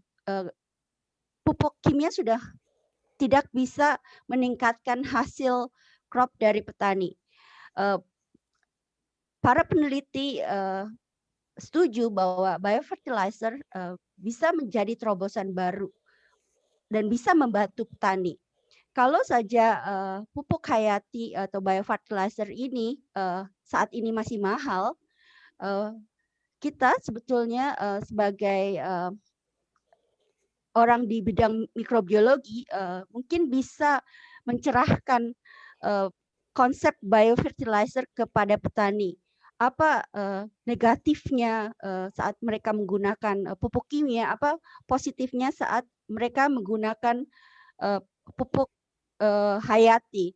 Penggunaan pupuk hayati tidak hanya pupuk ini sebetulnya menyediakan nutrien untuk tanaman NPK, tetapi juga seperti kita ketahui mikroba juga menghasilkan antibiotik atau antifungi yang bisa memproteksi tanaman itu dari mikroba yang patogen pada dasarnya. Dan juga pupuk hayati ada sebetulnya biofertilizer bisa menghasilkan fitohormon yang bisa menginduksi pertumbuhan dari tanaman. Jadi banyak sekali keuntungan penggunaan pupuk hayati. Kalau kita memikirkan penggunaan pupuk hayati, ya nggak hanya tidak hanya untuk menyelesaikan masalah climate change, tapi juga untuk menolong petani. Nah, saya pikir yang terbaik adalah meningkatkan edukasi ini ke petani sebetulnya. Apa yang kita pelajari sehari ini sebetulnya kita bisa sampaikan ke mereka. Itu sih. Pak, berharap saya jawab pertanyaan dari Ibu Sri.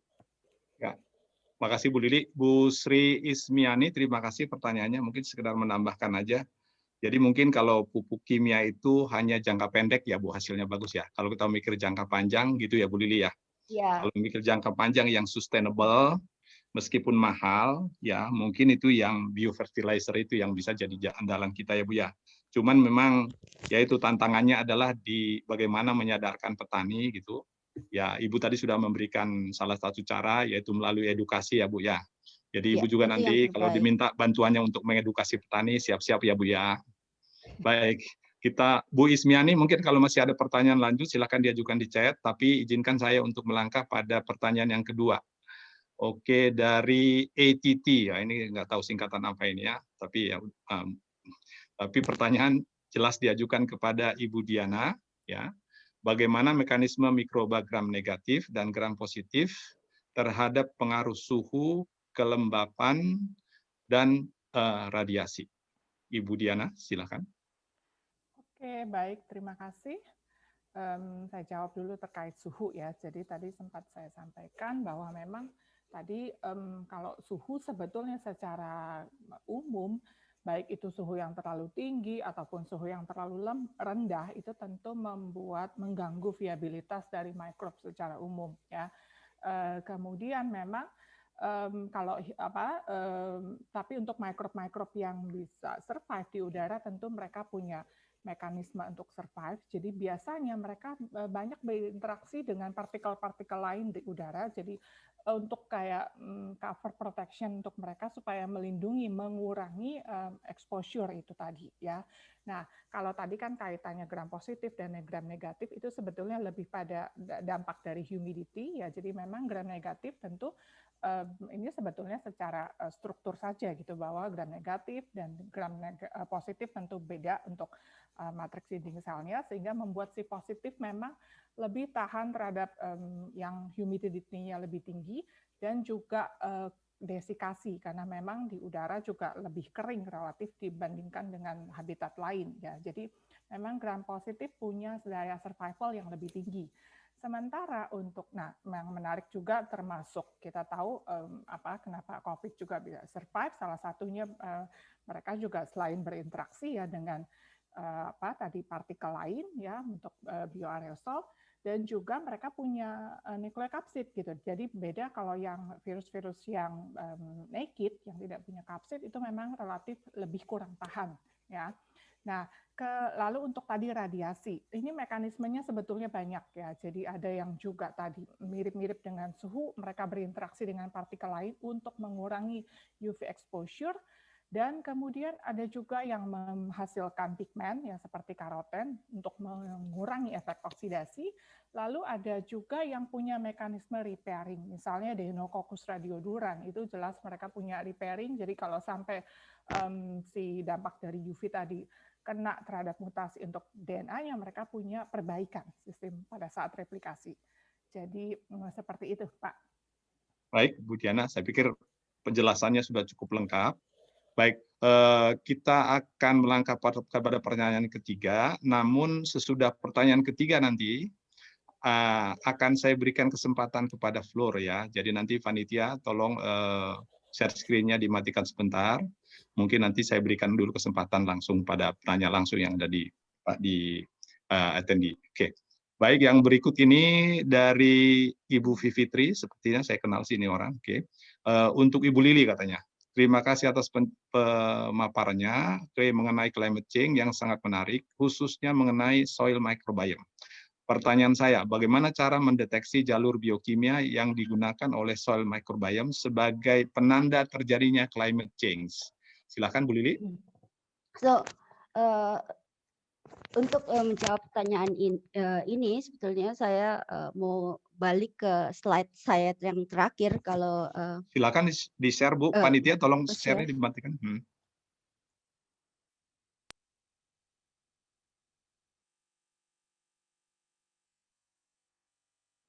Udah kelihatan nggak ya? Sudah. Thank you. Kelihatannya thank you.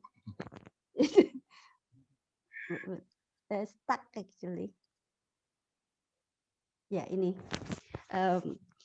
Ya, kalau kalian lihat di sini, ini ada dua kondisi, current state saat ini dan desired outcome. Nah, pertanyaan Ibu itu adalah menanyakan tentang bagaimana kita bisa mempelajari lajur biokimia ini kan, sebetulnya ini yang kita ingini. Nah, saat ini yang kita miliki adalah data dari genome sequence dari berbagai mikroba gitu, dan ini masih berlangsung. Orang sebetulnya peneliti itu rajin gitu loh, sequence banyak mikroba. Mereka kumpulkan, mereka isolasi, mereka sequence, dan sebetulnya sequence itu ditaruh di database, kita bisa akses sebetulnya. Kalau kalian lihat misalnya E. coli, E. coli is sesuatu yang sudah banyak dipelajari, atau Bacillus banyak dipelajari. Banyak gen-gen dari Bacillus atau E. coli sudah diketahui fungsinya. Tapi banyak sekali mikroba yang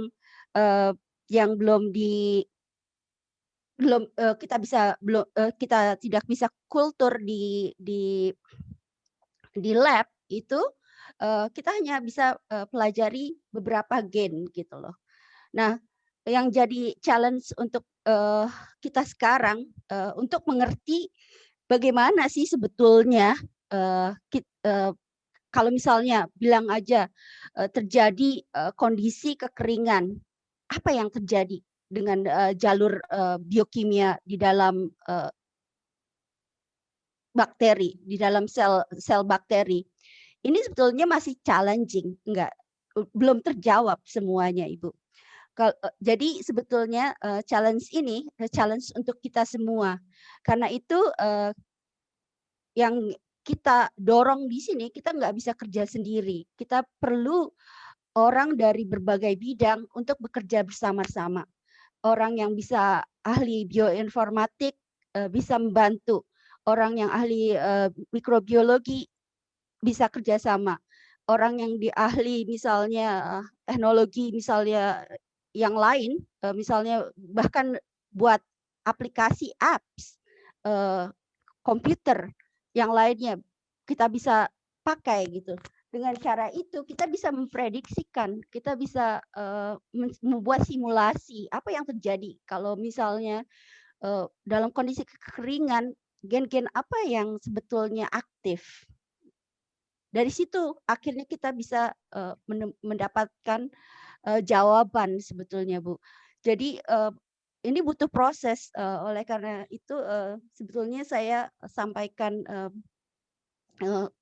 seminar ini karena begitu banyak hal yang sebetulnya kita tidak ketahui. Kita sadar bahwa mikroba adalah sesuatu yang sangat powerful untuk menjaga kelangsungan hidup kita di bumi ini. Di satu sisi kita tahu banyak sekali yang kita belum ketahui tentang mikroba. Contohnya aja kasus COVID-19, kita tiba-tiba kaget gitu loh, karena kita tidak tahu dari mana awalnya datangnya dari si COVID-19 ini. Tiba-tiba kita mengalami lockdown di semua negara, tidak hanya di Indonesia, di Kanada, semuanya. Dan ini kan sesuatu yang sangat surprising untuk kita sebetulnya. Saya pikir saya nggak akan pikir akan terjadi gitu loh, kita lockdown karena virus gitu loh di seluruh dunia.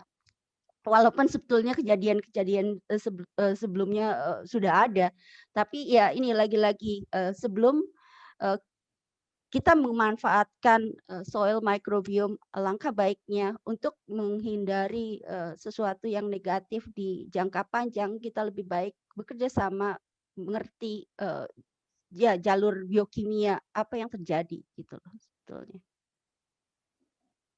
Iya, berharap saya menjawab pertanyaannya, Dr. Rory.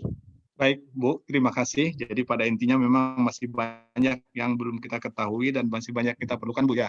Diperlukan multidisiplin supaya kita mengarah pada big data gitu ya. Sehingga COVID-19 ini bisa jadi pelajaran juga buat kita ya, Bu, ya. Untuk selalu siap. Iya. Baik, seperti saya janjikan tadi, mohon izin Ibu Lili, tolong share screen-nya dimatikan supaya saya bisa lihat saya balikan, audiens. Pak. Ya, oke. Panitia mungkin tolong ditampilkan. Ya, sudah. Oke, silakan. Barangkali ada yang mau bertanya langsung. Saya juga mau menyapa sahabat saya, Profesor Ani Sulistiawati, yang saya lihat hadir di sini. Terima kasih untuk kehadirannya. Baik, Bapak dan Ibu. Ya, saya lihat. Ya, ini juga Ibu Tati Barus. Silakan, Bu. Bagi yang ingin bertanya, tolong raise hand ya. Nah, ini Bu Tati Barus paling cepat nih untuk raise hand. Silakan Bu Tati. Terima kasih Pak Rory.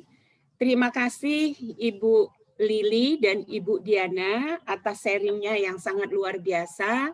Pada kesempatan ini saya mau bertanya kepada Ibu Lili.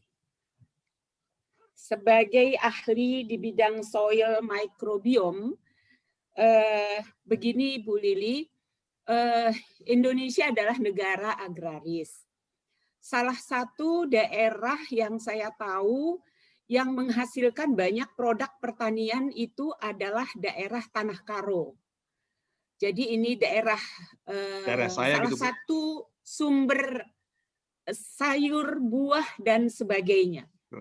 Tetapi di sana ada muncul permasalahan seperti yang Ibu Lili sampaikan, karena pengendalian hama penyakit sehingga penggunaan pestisida yang sangat tinggi. Bahkan para petani sudah hampir punya paradigma sebelum tanamannya diserang untuk mencegah gagal panen, maka pestisida sudah diaplikasikan. Selain itu, benar yang Ibu Lili katakan tadi, bahwa chemical fertilizer itu sifatnya sementara. Jangka panjang itu malah merusak tanah. Sehingga di sana ada lahan-lahan yang sekarang itu, maaf mungkin saya agak sedikit bombastis, gulma pun hampir sudah tidak bisa tumbuh. Jadi pada waktu musim kemarau itu cepat sekali kekeringan tanah sehingga muncul retak-retak dan sebagainya.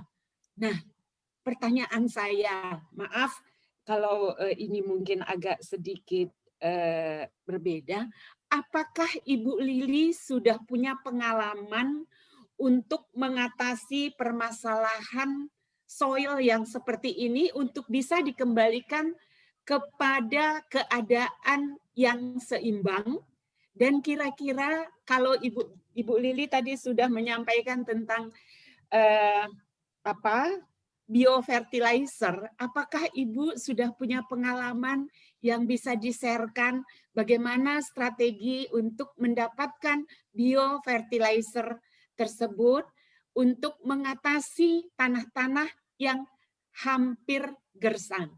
Tadi ada chat yang saya sampaikan, jadi itu tolong diabaikan saja. Terima kasih. Baik, Ya, baik Bu terima Tati. kasih Ibu Tati. Saya jawab langsung. Sebetulnya kalau saya dengar cerita dari Ibu Tati tentang Tanah Karo, kejadian itu tidak hanya terjadi di Tanah Karo pada dasarnya. Terjadi juga di sini, terjadi juga di US, terjadi di mana-mana. Makanya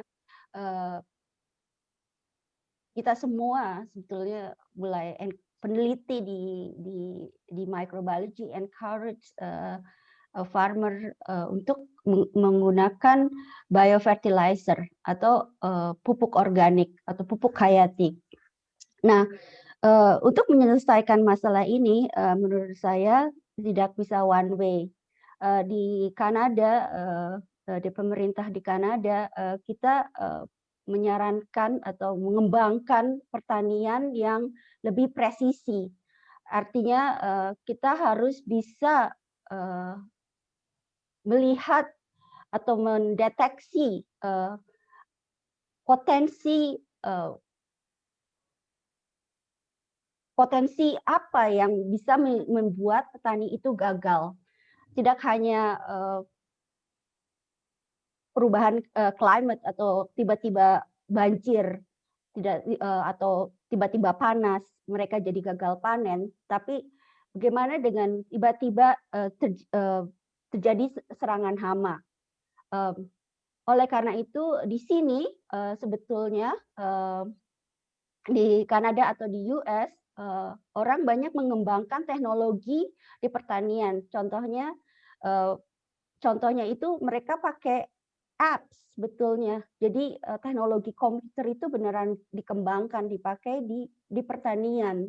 Mereka mau benar-benar itu bisa mengkontrol semuanya, dari humidity, dari irigasi, semuanya dikontrol secara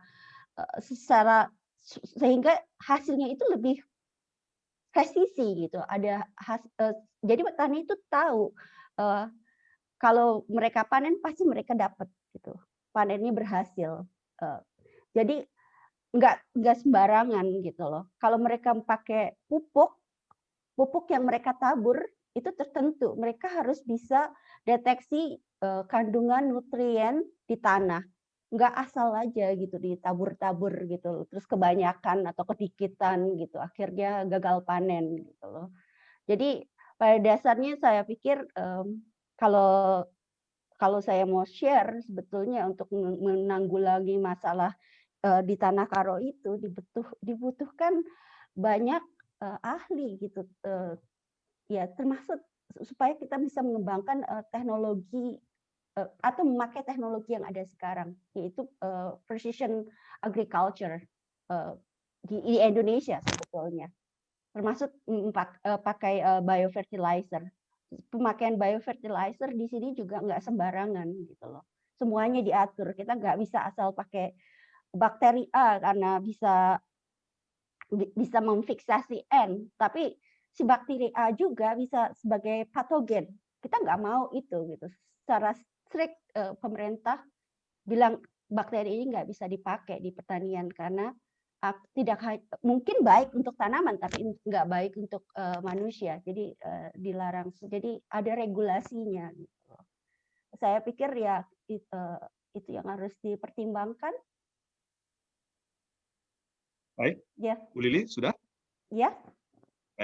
Baik, terima kasih Bu Lili. Ya, jadi supaya lebih nyambung mungkin buat audiens, Ibu Lili tadi sering menyebutkan di sini perlu saya jelaskan bahwa maksud Bu Lili itu di Kanada ya. Jadi Bu Lili sekarang ada di Kanada biar kita lebih nyambung dengan cerita Bu Lili mungkin. Selamat malam buat Bu Lili, buat kita masih siang. Baik, panitia mungkin pertanyaan berikutnya. Tolong ditampilkan. Ya. Dari Pak Azwar. Wah, ini boleh nih dari Universitas Halu Oleo. Nah, dari jauh ya, dan di jauh di timur. Terima kasih Pak Azwar. Untuk Ibu Lili lagi nih, oke, apakah climate change dapat meningkatkan diversity atau malah menurunkan populasi soil microbe? Silakan Ibu. Untuk jawab pertanyaan ini mungkin saya ambil yang ekstrim aja deh Pak. So, climate change contohnya menyebabkan kebakaran hutan. Kebakaran pasti akan memunahkan semua makhluk hidup, artinya termasuk mikroba. Itu menurunkan diversity. Yang ekstrim lagi itu climate change itu mempengaruhi melelehnya permafrost. Permafrost itu es yang tanah yang beku gitu loh. Tanah itu beku bertahun-tahun, ditutupi oleh salju. Contohnya itu di Kutub Utara atau di Himalaya. Kalian bisa bayangkan karena climate change, suhu udara naik, air meleleh, akibatnya mikroorganisme itu yang awalnya tidak aktif jadi aktif. Itu meningkatkan diversity. Itu dua ekstrim dari perubahan climate change. Saya kembalikan lagi ke Dr. Rory. Baik, kita masih banyak sekali pertanyaan di chat, jadi mungkin agak kita percepat sedikit biar lumayan banyak yang dijawab. Berikutnya, ya ini dari Ibu Prilia Devi untuk Ibu Diana. Wah, ini panjang dan ada 2 pertanyaan. Jadi berapa waktu lalu muncul tren penggunaan chamber disinfektan sekaligus ada yang dilengkapi dengan UV untuk antisipasi penyebaran virus corona? Bagaimana teknologi tersebut mempengaruhi keberadaan mikroba udara secara umum, ya, dan sebagainya. Kemudian pertanyaan kedua, jika bakteri INA itu digunakan sebagai insektisida sementara, juga akan berdampak sebagai patogen pada tanaman, apakah perlu pendekatan genome editing atau dilakukan mutasi gen pada bakteri yang digunakan? Ibu Diana, silakan. Oke, baik. Terima kasih. Saya jawab dulu pertanyaan pertama ya. Jadi terkait, tentu lagi banyak sekali terkait chamber UV untuk mengurangi populasi mikrob di udara ya maksudnya. Sebetulnya kita tahu kalau tadi kan mikrob itu yang di udara banyak sekali tuh tipenya. Ada yang cuma sekedar ada sebentar ya tapi tidak bereproduksi. Tetapi kalau yang residen betulan yang memang penduduk mikrob di udara itu dia bisa aktif dan juga reproduksi dan juga tadi dia mampu tahan tadi terhadap UV exposure, humidity dan sebagainya. Jadi sebetulnya kalau tadi penggunaan itu ya lebih pada mungkin mikrob-mikrob yang bukan residen resmi dari mikrob di udara. Sebetulnya tujuannya lebih pada mengurangi populasinya. Tetapi bukan berarti kita mutlak membutuhkan ini ya. Yang paling penting sebetulnya menjaga sirkulasi tadi karena kalau sirkulasi tidak ada dengan udara luar ya juga tidak ada paparan UV juga itu akibatnya tentu meningkatkan konsentrasi mikrob di udara apalagi di indoor tadi dan jadi dalam hal ini berdampak kesehatan jadi kurang baik gitu. Tapi kalau yang memang tadi yang mikrob resmi di udara, ya mereka tahan terhadap tadi exposure, apalagi UV-nya tentu sangat jauh lebih kecil dibandingkan matahari gitu ya. Oke, kemudian yang kedua tadi penggunaan insektisida ya. Sebetulnya begini, tadi yang saya sampaikan itu karena bakteri ini memang tadi jadi seperti patogen oportunis sebetulnya. Artinya dia tidak bersifat patogen setiap saat, tapi kalau pada saat kondisi suhu turun di bawah 0, misalnya -2, -5, -7, yang sebetulnya belum terjadi pembekuan, ya, kemudian dengan adanya bakteri ini, khususnya adalah protein inti es yang dihasilkannya, itu dapat berinteraksi dengan air dan membentuk kristal es. Tadi juga ada sekaligus beberapa pertanyaan saya jawab aja ya Pak Rory. Ya, silakan Bu. Ada juga gimana sih kita tahu bahwa ini infeksinya di daun seperti apa? Biasanya itu seperti brown black leaf spot gitu, jadi kayak bercak hitam coklat gitu ya. Tapi tentu kalau di Jakarta relatif nggak pernah terjadi karena kita nggak pernah juga suhu di bawah 0 gitu. Tapi di Indonesia tentu daerah-daerah dataran tinggi bisa terjadi hal tersebut. Nah, jadi kalau tadi penggunaan sebetulnya penggunaan si bakteri mutan ini sebagai biokontrol, sekaligus juga ada pertanyaan gimana sih sebetulnya dihasilkannya. Jadi mutannya bukan si proteinnya nggak bisa dikeluarkan, tetapi memang gen yang mengekspresikan tadi ice nucleation activity gene-nya itu di-delete gitu, dibuang, sehingga dia sudah nggak mampu lagi memang mensekresikan protein karena gennya didelesi. Jadi kalau ditanya dampaknya untuk bakteri-bakteri lain di tanaman itu ya secara umum tentu ya sebetulnya tidak ada dampak terlalu signifikan ataupun berdampak negatif karena memang itu habitat alaminya kok. Memang dia asal mulanya di situ, bukan kita tambahkan yang baru gitu. Dan kita nggak menambahkan juga, ini tidak ditambahkan apa-apa dalam mutan tersebut karena justru dibuang gitu kemampuannya untuk menghasilkan inti es tadi. Jadi supaya dia berkompetisi dengan sesama strain tersebut. Jadi dampak untuk bakteri lain ya tidak ada karena memang dia juga resmi dia resmi habitatnya juga di daun itu gitu. Itu aja Pak Rory. Baik, ternyata peran bakteri itu sangat luas ya Bu ya. Baik, sebenarnya waktu kita sudah selesai diskusi, tapi saya berikan bonus untuk 2 pertanyaan deh. Dan kalau biasanya Bu Diana sama Bu Lili ngasih PR buat mahasiswanya, sekarang saya sebagai moderator berhak memberikan PR. Nanti kalau sudah selesai, mohon Ibu berkenan menjawab yang ada di chat juga ya Bu ya, Ibu-ibu sekalian. Sekarang saya ngasih PR. Baik, 2 pertanyaan terakhir nih. Yang pertama untuk Ibu Lili, ya. Oke, terima kasih untuk paparannya. Oke, tantangan yang luar biasa untuk kita. Saya mau bertanya, bagaimana cara membuat keseimbangan antara mikroba yang diteliti dengan perubahan di alam yang begitu cepat? Kita tahu bahwa mikroba mempunyai generation time yang pendek, sedangkan perubahan iklim perlu waktu. Bagaimana aplikasi hasil penelitian supaya dapat diterapkan terhadap perubahan iklim sesuai dengan momentumnya? Begitu mungkin Ibu Linda ya. Ini dari Ibu Linda Yani. Bu Lili, silakan.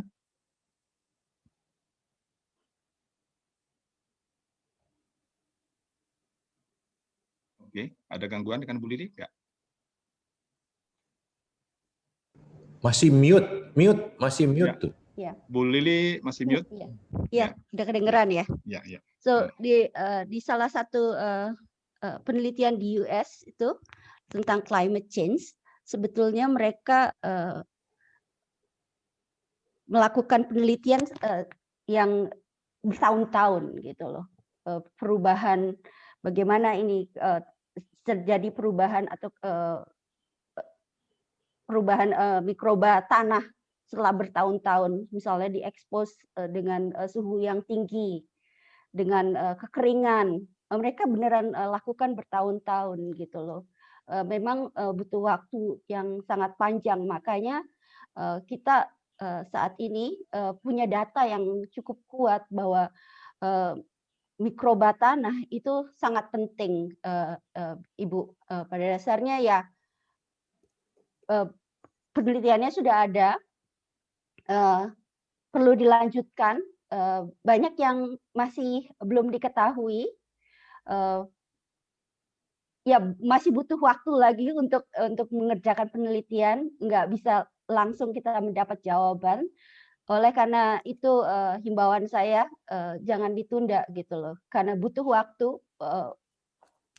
waktu penelitian karena perubahan climate yang kita kalau kalian semua ingat juga data yang saya pakai untuk menunjukkan perubahan climate itu diambil sejak tahun 1950 sampai sekarang itu udah hampir 100 dekade kemudian kan. Jadi bukan sesuatu yang mendadak, bukan data tahun ini gitu loh. Data bertahun-tahun yang kita koleksi, ya betul ada perubahan cuaca.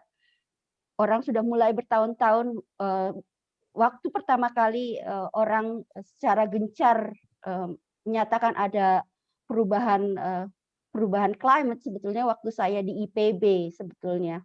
Orang gencar sekali ngomongin tentang greenhouse gases, ozon, peningkatan ozon di udara itu tahun 90-an. Itu pertama kali sebetulnya peneliti kasih warning kita bahwa ada perubahan cuaca gitu loh. Nah, sampai sekarang gitu loh. Orang ya pikir ya mungkin nggak betul gitu loh. Tapi tetap peneliti itu memonitor dan sampai sekarang orang bisa melihat korelasinya dan saat ini di satu titik sekarang ini, titik yang udah krisis, penelitian perlu dilakukan lebih detail, termasuk yang saya himbau adalah kita harus bisa mengerti soil microbiome lebih detail, termasuk lajur biokimia yang terjadi di mikroba itu sendiri. Itu yang jadi challenge sebetulnya untuk kita semua. Baik, Bu Lili, terima kasih. Jadi pada prinsipnya harus itu Bu ya, continuous, kemudian kita akumulasi semua data, dan yang terpenting Yusuf Kala ya Bu ya, lebih cepat, lebih baik gitu ya. Jadi jangan ditahan-tahan, publish, kemudian didokumentasikan. Ini pertanyaan terakhir ya, dan nanti kedua narasumber kita akan berusaha sebisa mungkin menjawab pertanyaan yang tidak bisa dijawab di webinar kita kali ini melalui chat, sebisa mungkin tentunya ya. Kedua pembicara kita juga cukup sibuk.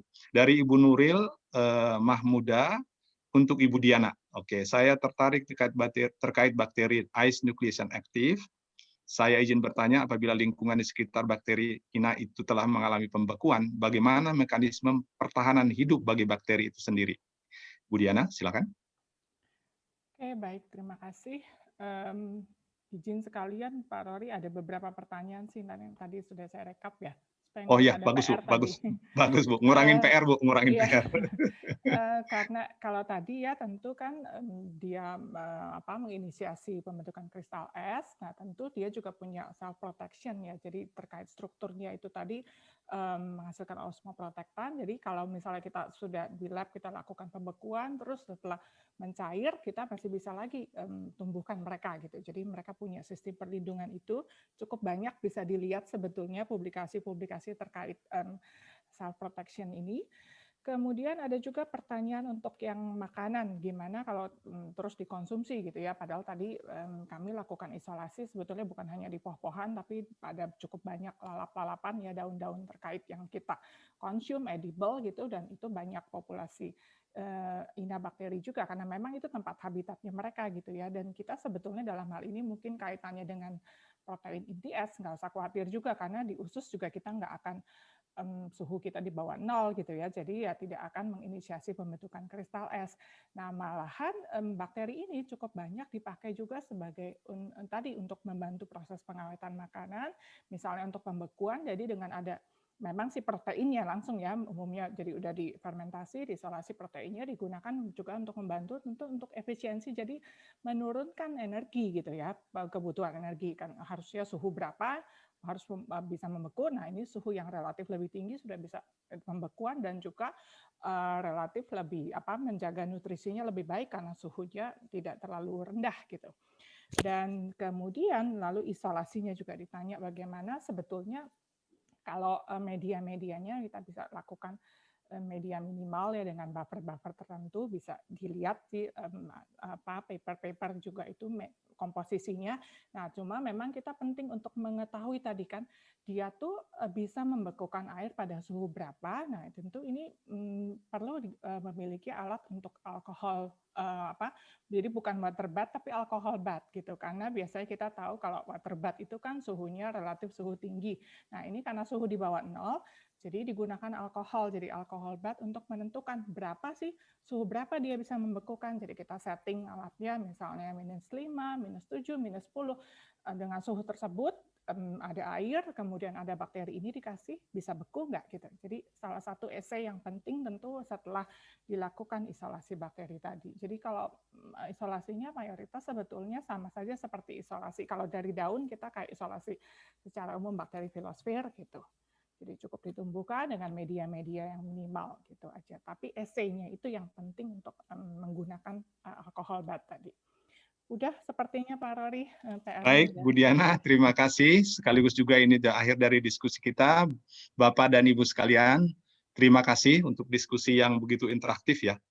Dan mungkin saya kurang handal untuk menyimpulkan hasil diskusi kita siang ini.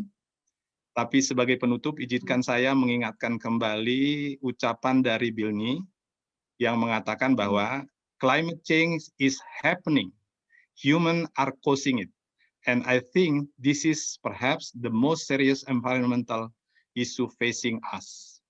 Kemudian dilanjutkan juga oleh Lewis Gordon, climate change is the Everest, puncak tertinggi ya, of all problems, the thorniest challenge facing humankind. Dan saya tutup dengan mengutip ucapan dari Gubernur Jay Inslee yang mengatakan bahwa we are the first generation to feel the sting of climate change. Tadi Bu Lili bilang waktu mahasiswa udah bicara banyak tentang climate change gitu ya. And we are the last generation that can do something about it. In doing something, ya, Benjamin Franklin mengingatkan kita dengan mengatakan bahwa in wine there is wisdom, in beer there is freedom, in water there is bacteria. Dan melalui pemaparan kedua pembicara kita hari ini, we know that bacteria is not only in water, but in soil, air, insect, frog, ya, seperti kata Bu Diana tadi, everywhere. Bahkan hujan pun memerlukan es, gitu ya. Dan yang terpenting, bakteri dapat berfungsi dalam banyak hal sebagai tracer, kata Bu Lili tadi, menahan air, menangkap, menyerap karbon, memperlancar siklus materi, menyerap CO2, bahkan di udara pun bakteri memegang peranan penting. Ya, dengan demikian, ya, tidak berlebihan mungkin kalau quote-nya Benjamin Franklin tersebut dapat kita sempurnakan menjadi in wine there is wisdom, in beer there is freedom, everywhere there is bacteria and bacteria is the solution. Demikian acara pemaparan dan diskusi kita siang ini. Terima kasih untuk kedua pembicara atas pemaparannya yang sangat mencerahkan. Semoga bermanfaat buat kita semua. Mungkin tidak ada salahnya kita beri aplaus meskipun secara virtual kepada pembicara kita. Terima kasih Bu Lili dan Prof. Diana, Dr. Lili dan Prof. Diana. Terima kasih. Saya mau lihat ada beberapa yang aplaus nggak ya? Baik, supaya menunya lengkap seperti yang dijanjikan Bang Dion di awal tadi ya. Kita akan memberikan hadiah melalui door prize bagi peserta yang serius menyimak. Kami yakin semua sih serius menyimak gitu, tapi hadiah dari panitia terbatas hanya untuk 3 orang. Oleh karena itu mohon izin saya menyeleksinya melalui aplikasi Kahoot. Ya, saya akan share screen. Oke. Tolong saya dikasih izin untuk share screen panitia. Saya belum bisa share screen nih, oke. Oke, share sound sudah. Kemudian saya buka aplikasi Kahoot ya.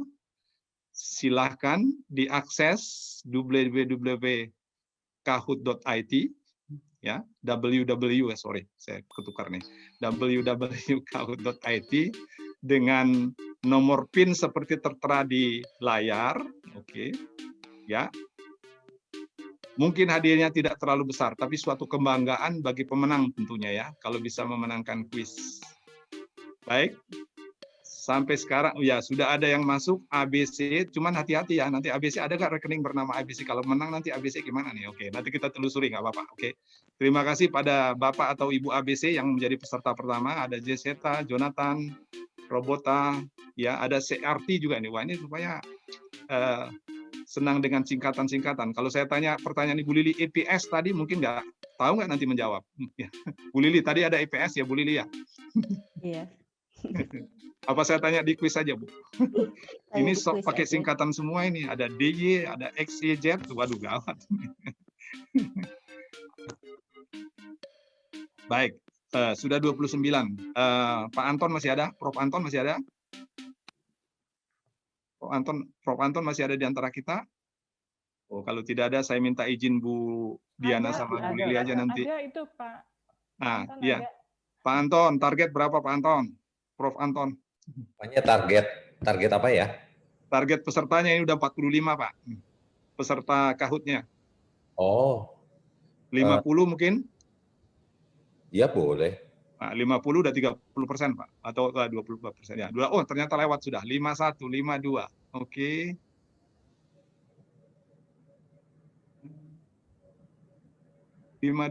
Oke.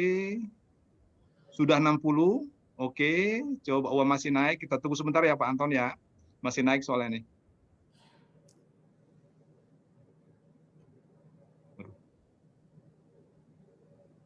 Pak Anton. Udah Bu Diana aja yang jawab deh. Bu Diana gimana Bu? 70 ya Bu ya? Habis Pak Anton nggak jawab nih. Udah nggak apa-apa, sudah selesai. Oke, saya kira. Oke ya? Oke, baik Pak Anton. Oke. Oh ya. Oke, jadi sesuai permintaan Pak Anton sudah 70 nih. Kita mulai ya, kalau ada yang mau nyusul silakan nyusul, tapi dengan 73 peserta mungkin juga sudah lumayan ramai ini. Oke. Baik, kita mulai dengan pertanyaan pertama ya. Yang sederhana dulu ya. Menurut saya ini pertanyaan yang sangat sederhana ya. Ya. Tapi hasilnya belum tentu ya. Oke. Ya. Ini pertanyaan sangat sederhana ya. Dan sudah dijelaskan tadi dan juga di flyer ada. Tapi nggak ada waktu buat lihat flyer loh. Oke. Dan dilengkapi dengan gambar, tentunya nggak biru. Nah, apa dugaan saya? Baik, wah ini mengherankan Bu Diana. Oke, jadi hanya 3 orang peserta yang menjawab dengan benar. Jadi perlu saya jelaskan ya Ibu Diana, itu Diana Waturangi.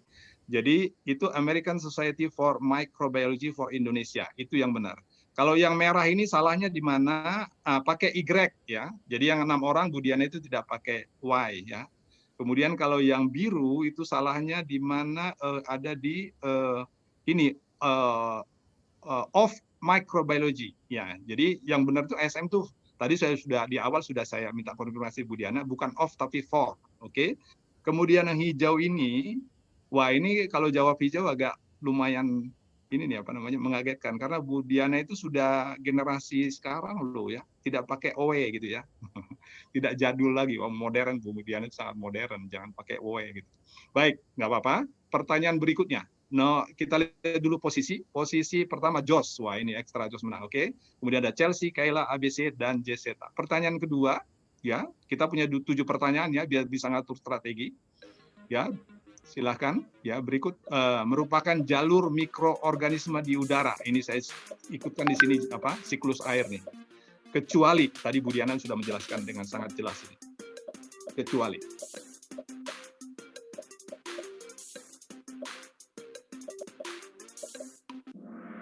Ya, lumayan. Ada 22 yang menjawab dengan benar. Oke, tapi 22 juga yang bawa merah dan ada yang 8, ada 21 juga yang kurang tepat. Kita lihat posisinya sekarang. Iya, Jos masih bertengger di atas, Jeseta merangsek ke atas, diikuti Nes, Gisela, dan Win. Pertanyaan berikutnya, pertanyaan ketiga ya dari 7 pertanyaan. Ya ini, bakteri ice nucleation activity. Ini juga masih dari Bu Diana. Oke. Yang pertama kali dipelajari, tadi saya dengar dengan jelas ya disebutkan Bu Diana. Yang pertama, ya.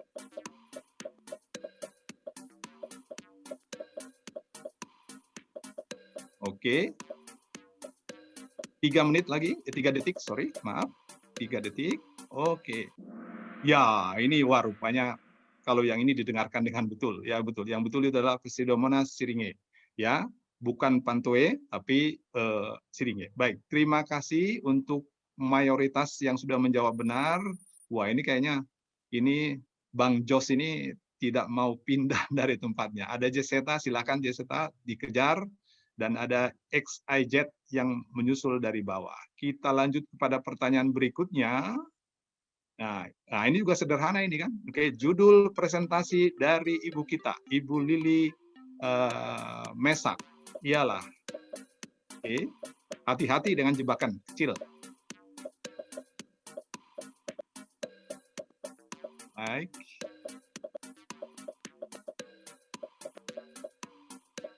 Oke. Waduh. Ya, yang benar itu adalah soil microbiome and climate change. Oke, kita bahas satu persatu. Yang merah salahnya di mana? Climate change itu tidak pakai S ya. Oke. Kemudian yang coklat atau kuning salahnya di mana? Itu ada soil microbiology and climate change. Oke, ini bukan microbiology ya. Oke, kita nggak lagi kuliah nih. Oke. Kalau kuliah tamu nanti ya, atau sudah kemarin Bu Lili. Kemudian ini soil microbial ya, nggak mungkin dua adjektif ya. Jadi kan mestinya di sini adalah noun yang dibutuhkan ya. Jadi bukan microbial karena itu adalah adjektif, yang diperlukan noun di sini. Oke. Jadi bakteri tanah, mikrobioma tanah gitu. Oke. Kita lihat posisinya sekarang. Ya, waduh, Jos sedang membara dan ada di atas, ada Win. Ya, ini posisi agak berubah nih sekarang. Ya, ada Nes masih tetap, XYZ masih ada, dan ada yang baru nih, ya, Min Seo. Oke, kita lanjutkan pertanyaan berikutnya, 5 dari 7, 2 terakhir ya. Ini juga Bu Lili tadi, nih slide-nya jelas sekali ini. Memang mengenai angka, ya, mengenai penyebab dari climate change itu, sangat jelas tadi dijelaskan sama Bu Lili. Apa yang membuktikan terjadi perubahan iklim itu. Oke. Dan jangan buru-buru jawab ya. Nah, oke. Wah, ini kalau ketiganya benar, rupanya menjawabnya lebih gampang. Baik, kita lanjutkan pertanyaan posisi dulu ya. Waduh, Mr. Jos, kenapa itu? Pertanyaan yang lebih mudah malah dia mungkin salah menjawabnya. Turun ke posisi keempat sekarang, Mr. Jos. Masih ada kesempatan, Mr. Jos. Jadi pertanyaan terakhir, mungkin agak nekat ya. Oke, pertanyaan terakhir, dan ini lagi-lagi pertanyaan yang sederhana, tapi yang sederhana atau yang kecil itu biasanya menjebak. Ya, saya ingatkan dari awal, jangan buru-buru jawab. Ya, baca dulu jawabannya dengan teliti, baru dijawab. Oh, ini baru 2 terakhir, sorry. Oke, 2 terakhir, sorry. Belum yang terakhir. Ini masih 2 terakhir. Mohon maaf. Ya, ini presentasi Bu Lili tadi. Mengenai angkanya, saya pikir sudah jelaskan Bu Lili tadi. Dengan menyebutkan anak cucu kita tadi. Baik. 5 detik, 2 detik, ya. Oke, stop. Oke, wah, oke. Ya, ini rupanya kalau angka lebih banyak yang ingat. Oke, ada 40 orang yang menjawab dengan benar. Ini yang terakhir, ya. Seperti saya katakan tadi, yang terakhir ini pertanyaan sederhana, tapi lumayan menjebak, ya. Oke, sebelum pertanyaan terakhir kita lihat dulu posisi, ya. Rupanya formasi berubah terus nih. XYZ ada di atas, oke. Bang Jos naik 1. Oke, kemudian ada Danes di tempat kedua. Pertanyaan terakhir. Oke, saya ingatkan bahwa hadiahnya totalnya Rp500.000. Oke, juara pertama 200, 175, dan 75 juara ketiga. Ya, ini Bapak Dekan kita. Tapi yang dipersoalkan bukan Bapak Dekannya, tapi beliau juga adalah anggota dari, ya, singkatannya itu KIR-IP. Nah, ini dia merata. Jadi yang benar itu adalah Komisi Ilmu Rekayasa Akademi Ilmu Pengetahuan Indonesia ya. Jadi bukan komite ya. Kalau komite jelas salah. Jadi yang merah sama hijau itu udah pasti salah karena ada komite. Kemudian yang coklat ini salahnya ada di asosiasi. Jadi bukan asosiasi tapi akademi. Oke. Jadi Pak Anton ini adalah salah satu dari Komisi Ilmu Rekayasa Akademi Ilmu Pengetahuan Indonesia, yaitu wadah ilmuwan terkemuka. Ya, satu-satunya wadah ilmuwan terkemuka di Indonesia. Baik, demikian mari kita lihat posisi terakhir. Mohon panitia di screenshot Dan nanti kepada pemenang harap menghubungi nomor kontak panitia yang akan kami tayangkan sesudah podium ini. Ya, juara ketiga Nes, juara kedua Gisela, dan juara pertama, ya ini dia, ya, XIZ. Cuma nanti kalau rekeningnya nggak jelas, kirim ke saya aja ya, Bang Daru ya. Ini XIZ mungkin nomor rekening yang pakai XIZ nggak ada. Baik, demikian rangkaian acara webinar kita pada hari ini yang saya pandu, mulai dari pemaparan, diskusi, dan ini acara yang sedikit meregangkan otot, yaitu mengenai door prize, ya. Dan tolong ditampilkan tadi pemenangnya. Ini dia pemenangnya. Juara pertama XIZ, oke. Kemudian juara 2 Gisela, oke. Juara 3 Nes, dan nomor yang dihubungi atau alamat yang dihubungi adalah daru.seto@atmajaya.ac.id, dan tolong disertakan screenshot pemenang tadi dan juga nomor rekeningnya. Selanjutnya saya kembalikan kepada Bang Dion. Bang Dion, the screen is yours. Ya, terima kasih Pak Rory. Baik, dan juga terima kasih sekali lagi untuk Ibu Lili dan juga Profesor Diana atas pemaparan materi yang sangat menarik dan bermanfaat ya untuk kita semua. Jadi kita bisa lebih menghargai peranan dan jasa dari mikrob yang ada di sekitar kita, khususnya untuk climate change. Kemudian sekali lagi tadi untuk 3 peserta yang sudah memenangi door prize, ya selamat. Kemudian berikutnya di akhir webinar ini bagi peserta yang berminat untuk memperoleh e-certificate, silakan mengisi link berikut ini yang sudah ditampilkan di layar pada link pendaftaran ya Bapak Ibu, ya lewat bit.ly/absensi/ftbasm. Ya silakan sekali lagi diakses di bit.ly/absensi/ftbasm untuk mendapatkan e-certificate. Nantinya e-certificate akan dikirimkan via email sesuai dengan data email yang Bapak Ibu masukkan. Kemudian berikutnya untuk materi, ya materi sertifikat dan SKP, ini khususnya untuk mahasiswa ya nantinya yang mendaftar di sini juga akan dapat SKP. Silakan mendownload di bit.ly/materi seminar FPBASM. Ya, jadi demikian untuk untuk pengumuman di akhirnya. Kemudian dengan demikian berakhirlah webinar Microbes and Climate Change pada hari ini. Ya, terima kasih sekali lagi untuk kebersamaannya ya Bapak Ibu semua, dan sehat selalu. Saya Dionysius Subali dan seluruh panitia mohon undur diri dan mohon maaf jika ada salah kata. Terima kasih untuk partisipasi Bapak dan Ibu semua dalam kegiatan webinar ini. Sampai jumpa di kesempatan berikutnya dan salam sehat selalu. Dan terakhir ini 3 pemenang tadi ya, untuk Bapak Ibu dengan kode XYZ, Gisela dan Nes, silakan menghubungi daru.seto@atmajaya.ac.id, menyertakan screenshot dan nomor rekening yang dituju. Baik, ya terima kasih untuk Bapak Ibu sekalian, terima kasih untuk Pak Rory selaku moderator, Pak Anton selaku dekan, Prof. Diana dan Bu Lili selaku narasumber. Sampai jumpa, sehat selalu. Terima kasih Bapak Ibu sekalian. Terima kasih.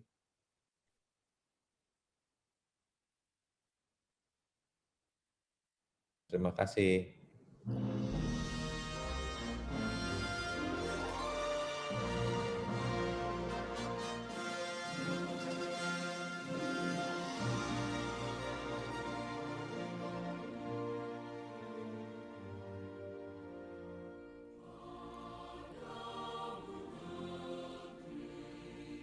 Bu Ani, terima kasih Bu Ani.